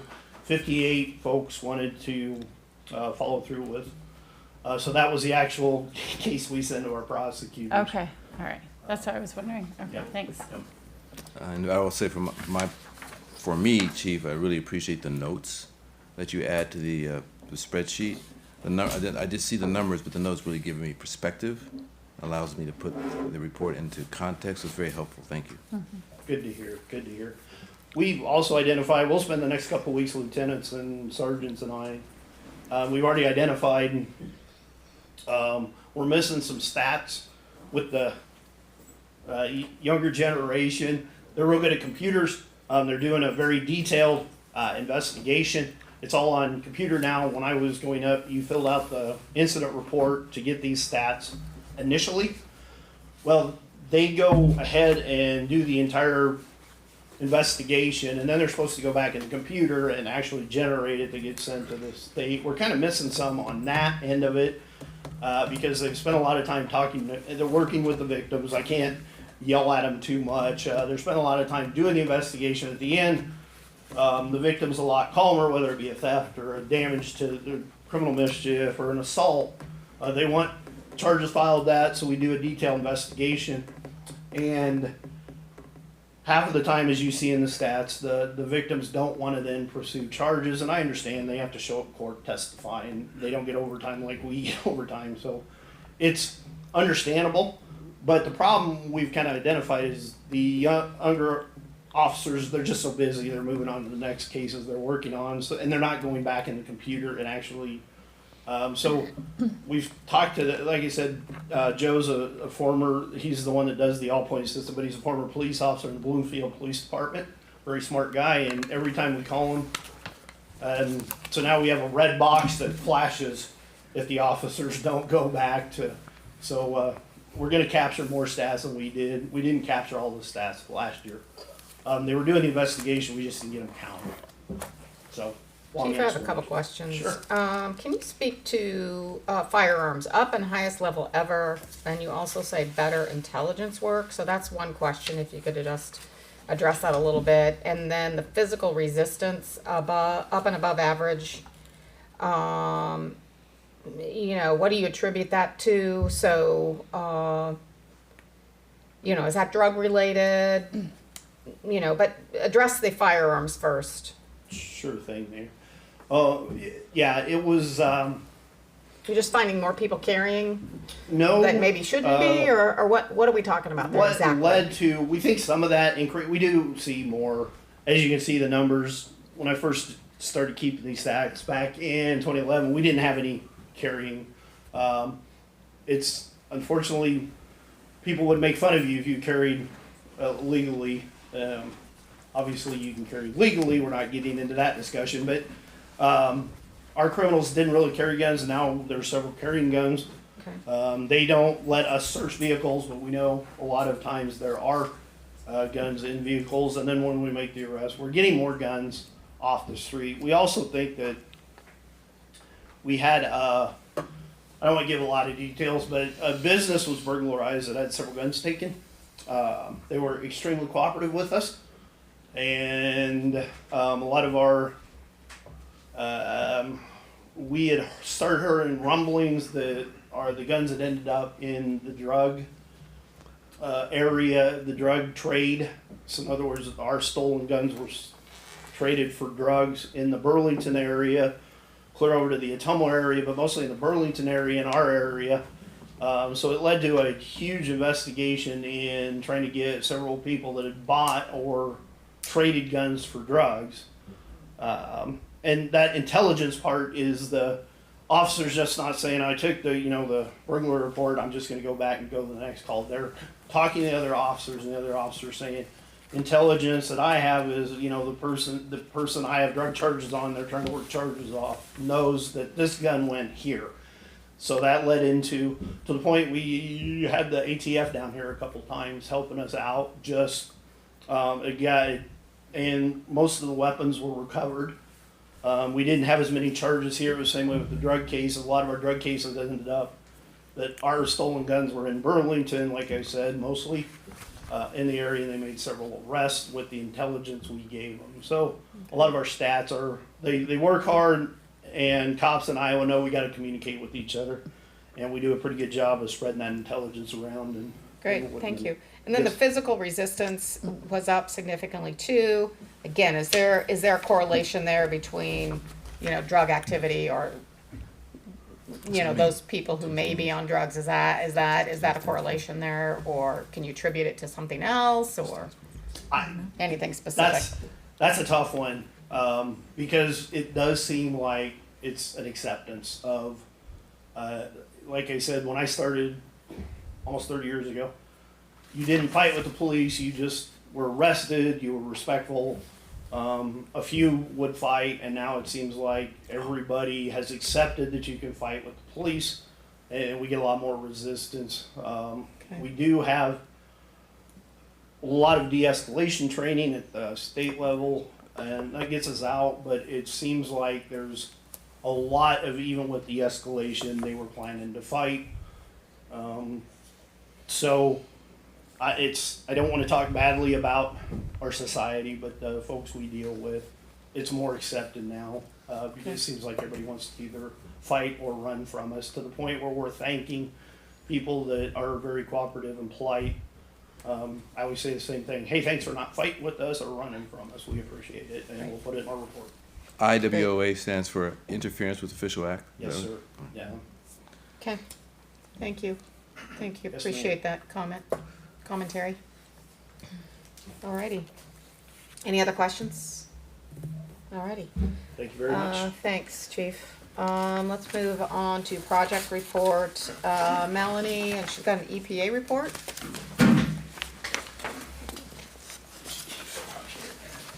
Well, that's part of my report, is talking about all the buildings that had leaks over this last week. Yeah, so I will start with the EPA report. The project update should be attached by now. But I'll start with the EPA report. This is our semi-annual EPA report due April and October to provide an update on the STEP projects, step 1, step 2. We are currently on step 3, that includes the grease lightning lift station and the force main project. The force main is completely installed, it's been tested, and we're really just waiting for the lift station to be complete. They would be they are expecting the last pieces of equipment to arrive mid-June. So meeting the September substantial completion date for the lift station is still relatively on schedule. We have a few items that there is shipping delays, the never-ending, hard to get a hold of materials, supply chain issues, and we do make sure to document all of those to the EPA, so that if we do miss any of our deadlines, that we've told them well ahead of time that this is a supply chain issue. This is not us not trying. But it's some control panels and I believe the generator that are still on delay. The other part of the EPA report is a summary of the sanitary sewer overflows within the last 6 months. Since the last report, there were 2 sanitary sewer overflows. None of them were related to rain events. They were both, unfortunately, related to clogged mains. And I mean, it's bad that those things happen. It's good for EPA because that means that we don't have the rain events associated with the sanitary sewer overflow. Now I will say, so it's been probably about 4 years since we've had an overflow related to a rain event. Unfortunately, the rain that we got right at the 1st of April did cause a few overflows, but our overflows have dramatically decreased, and we're well on our way to meeting our EPA requirements, and we'll continue to do this report to the EPA until we no longer have overflows, I guess. I'm not sure. I think it's like another 20 years that we have to give this report semi-annually. So, as far as the project report, lots of things going on. Lots of things. We have been trying to provide humor on the city's Facebook page regarding all of the road closures because there's just lots of stuff going on. I already talked about step 3 conveyance. One of the things that has been on the docket for some time is the Burlington Avenue restriping. Melanie, can I ask a question? So I had a citizen note that they were leaving town to go to Mount Pleasant on Highway 34. They had to turn around. Then they went another direction, and they also was blocked. I can't remember the direction. So there's 2 different exits from the city of block. Can you maybe address that, why that is, and why both at the same time? They have a concern about that. And what's the other exit, by the way? Do you know? Okay, so there's exit 210, 212, and 214, I believe. Exit 210 is the east side, where the grain co-op is. 212 is Highway 1, and 214 is the west side of town. We tried everything we could to make sure that there was not an overlap between the Crow Creek Bridge project and Highway 1. Unfortunately, the utility delays on Highway 1, so I want to emphasize this was not the contractor's fault. But that the utility delays on Highway 1 didn't allow them to complete that project last year. So we have about a month of overlap between the Crow Creek Bridge project and Highway 1. So Crow Creek Bridge is the replacement of the bridge near Chautauqua Park on East Burlington. So that is going to be the road that takes you to exit 210. And then the Highway 1 project is Highway 1 South that would take you to exit 212. So yes, we do have 2 things closed. We are about a week and a half to 2 weeks out before Highway 1 is open. So the Crow Creek Bridge closed April 15th. So I think it'll be a total of 3 weeks that the project's overlapped. And so I really appreciate how quickly the contractors have worked to make this as short as possible. But it is an unfortunate thing. I guess the thing to say is, knowing that we're an ag community, the choice was to delay the bridge and possibly not have it open in time for harvest season, and then sending all of the grain trucks that would be going to co-op, going to the grain elevator, that we would be sending those through residential parts of town or through other parts of town. And I felt, for safety, 3 weeks, 4 weeks of inconvenience of the 2 projects overlapping was better than having the grain trucks coming through. So the goal is to get Crow Creek Bridge open by October, and if we have a normal weather, I don't know if there's such thing as normal weather anymore, but if we have a normal amount of rainfall this year, that October would be the opening date, rough opening date. So we're talking about 3 or 4 weeks from this point of. No, just about a week and a half. Just a week and a half. Week and a half okay, to 2 weeks. So on this schedule for Highway 1 is the last thing that needs to be done before we open Highway 1 is the restriping. I know there's been a lot of comments about how you can't see the painting, and well, that was because it was temporary paint that we put in before when the weather was still cold. They'll actually grind a groove in the pavement like we have on Burlington and then paint it. That's going to allow the paint to last a lot longer. That work can be done under traffic, but if we leave it closed just a little bit longer, that will help the paint cure all that much better and last all that much longer. So that is scheduled for the week of April 29th, and as soon as that gets done, we'll be able to open Highway 1 back up. The last pavement was poured on Fillmore Friday.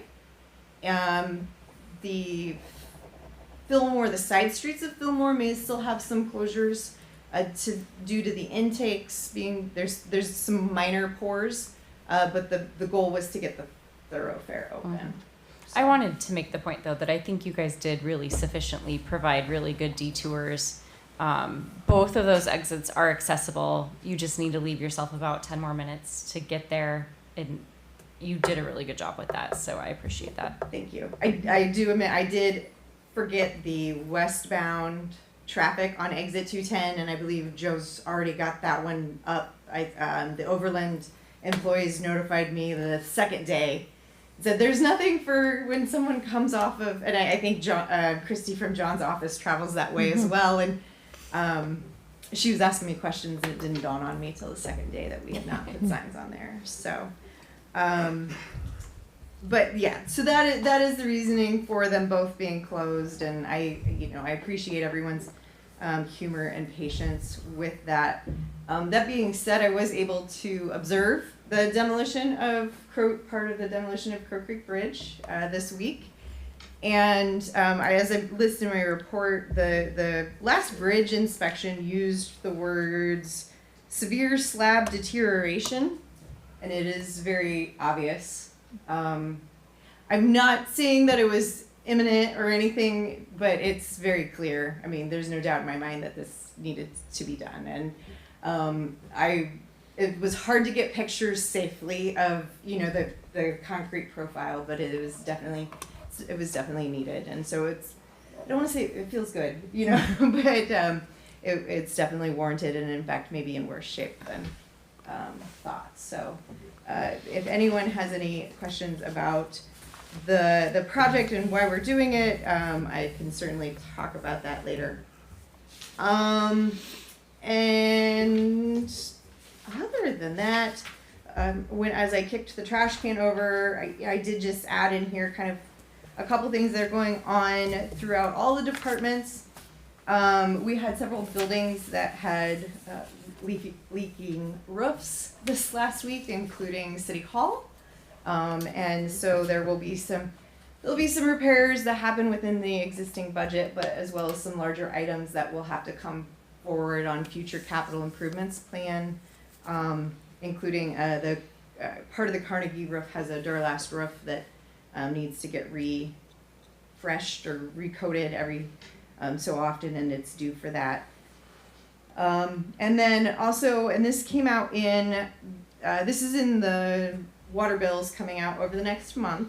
And so we just posted a job description for summer help, and please ask me questions, ask myself or the water department about this. So the city is required, or all water supply agencies are required, to identify the construction material of water service lines.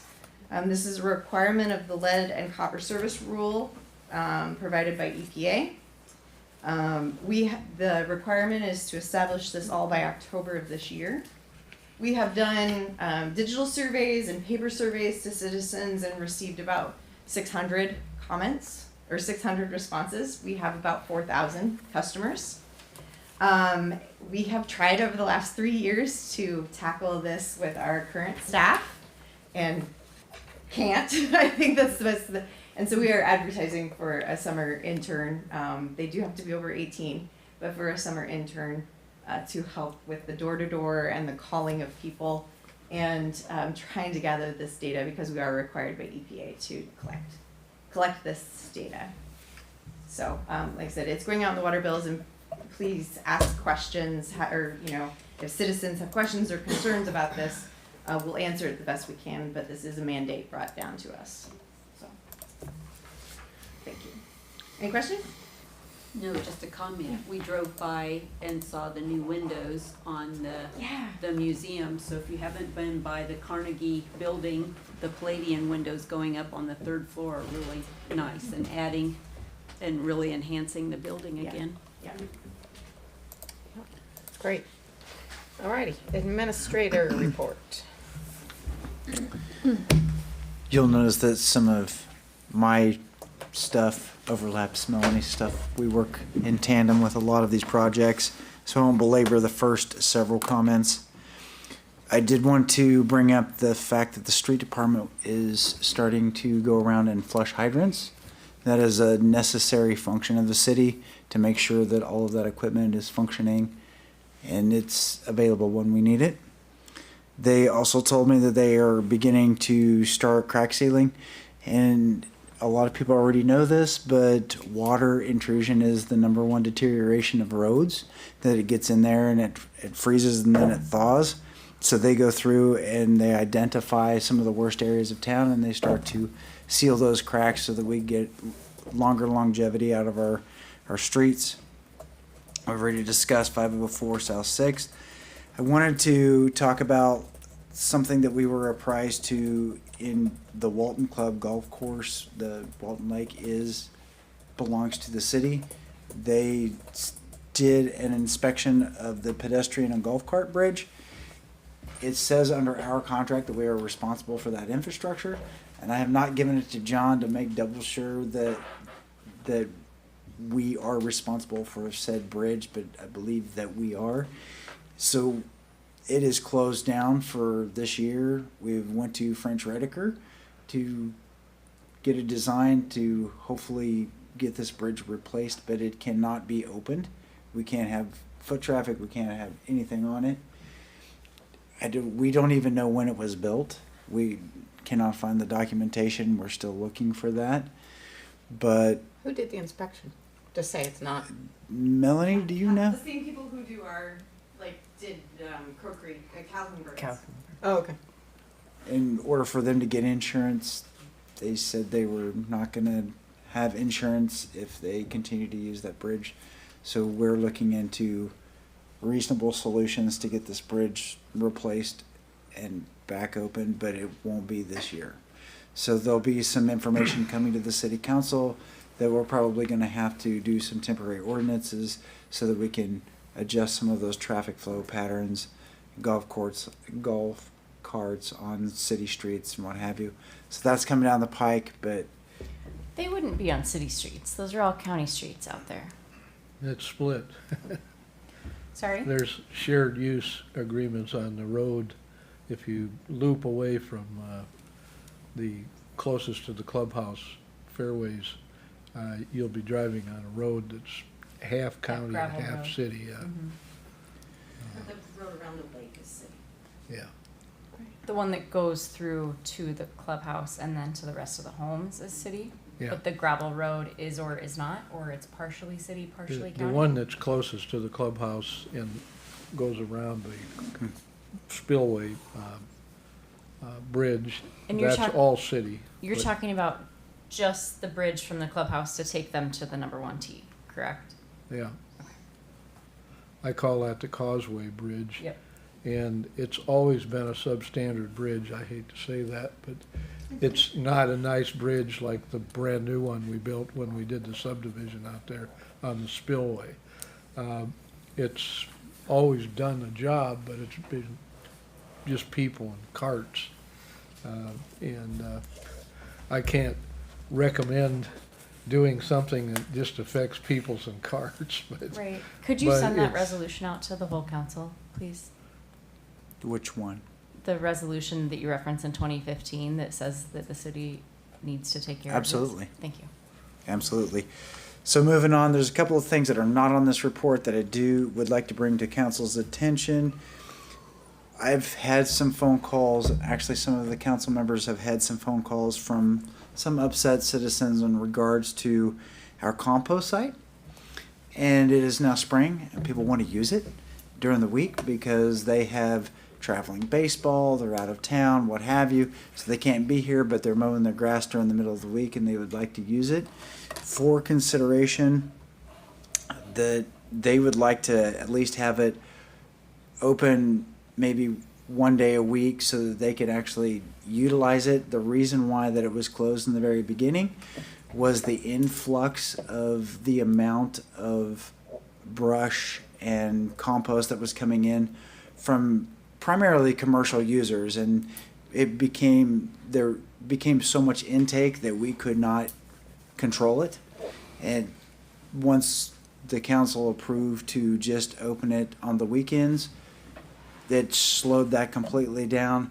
But now there's some frustration with the citizens, and they would like for us to consider maybe working with them, that they could come in and maybe dump some of their grass clippings and compost,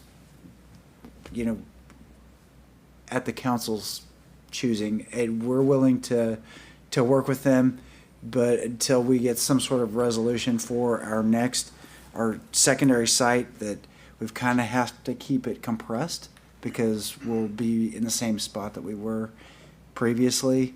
And then we'll continue to work on the alternative site, and then it'd be free gratis. So one night a week, you're talking about having it possibly open. Something that can kind of help relieve some of that citizen pressure. I understand that they're frustrated, and I can Can Joe choose that night based on what he thinks is best and then report to us next meeting. I thought we had talked about, originally, they were gonna be open Wednesday afternoons and the weekend. It was just only open on the weekends. And closed.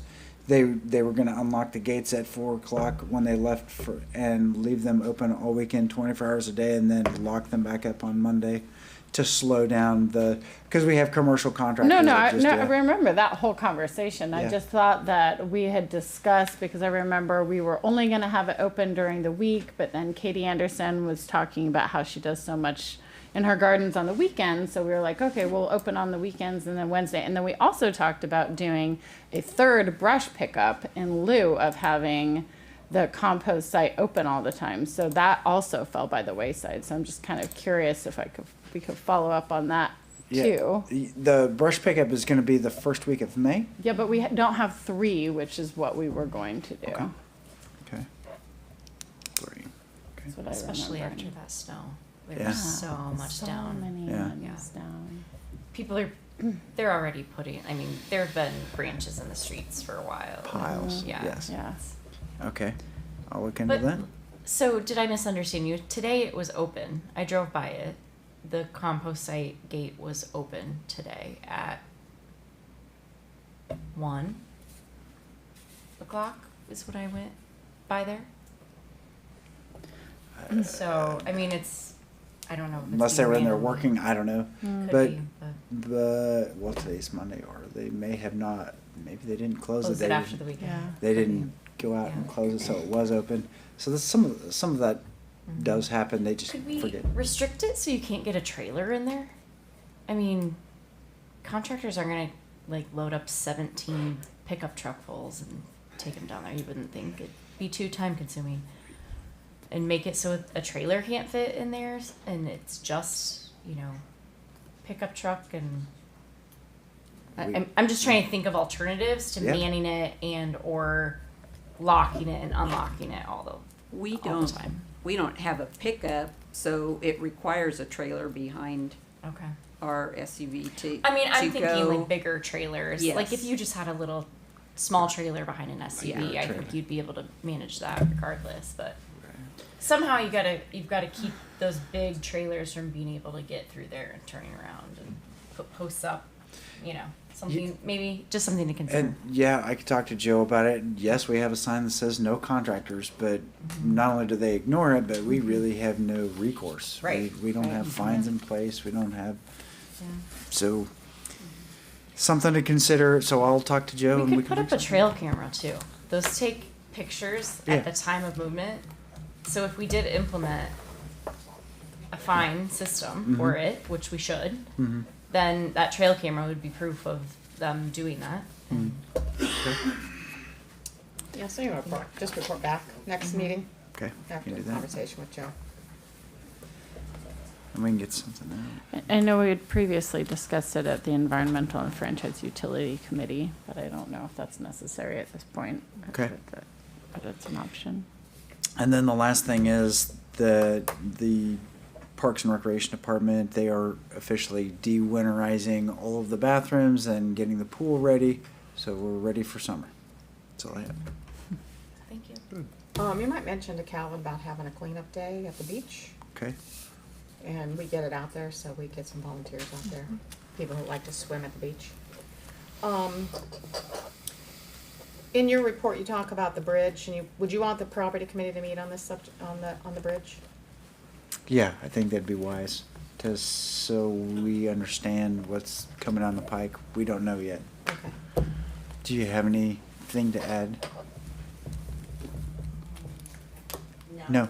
Just send it to property and we can just. Yeah, so let's just do an official,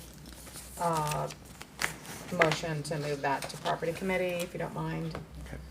I move that we submit the question of the Walton Country Club Bridge to Property Committee. Okay, thank you. So move to, the first move, is there a second? Second. Second by Ro. Okay, any discussion? All those in favor say aye. Aye. All those opposed, same sign. Great, thank you. That's moved to property committee, so somebody will have to let Doug know. Yeah, if you, Got it, Paul. You got it. yeah, I'll try to remember to email him too. I was thinking there was one thing I was gonna mention, but it left me now. So I guess I'll let it go. Oh, I know what it was. This Friday, I'm going to be doing community dialogues out at Werner's studio. So starting this Friday and every month going forward, I'll probably be calling on different people to come and do that, 20 minutes, a half hour, and tell updates about what's happening throughout the city. So What time? it's at 3:30. So if you want to get out of work early and you want to go with me, I don't know. so Where is it? out at Vern's studio in the old Telegroup building. Oh, okay. Yeah. So just to let the public know that's going to be happening, and so we'll be giving monthly updates on city business. So it's a cool thing. Okay, with that, I would take a motion to adjourn. So moved. Moved by Kness. Second. Second by Gandy. All those in favor say aye. Hi. All those opposed, same sign. Great, thank you. Thanks for your time. It is 9:14. Not too bad.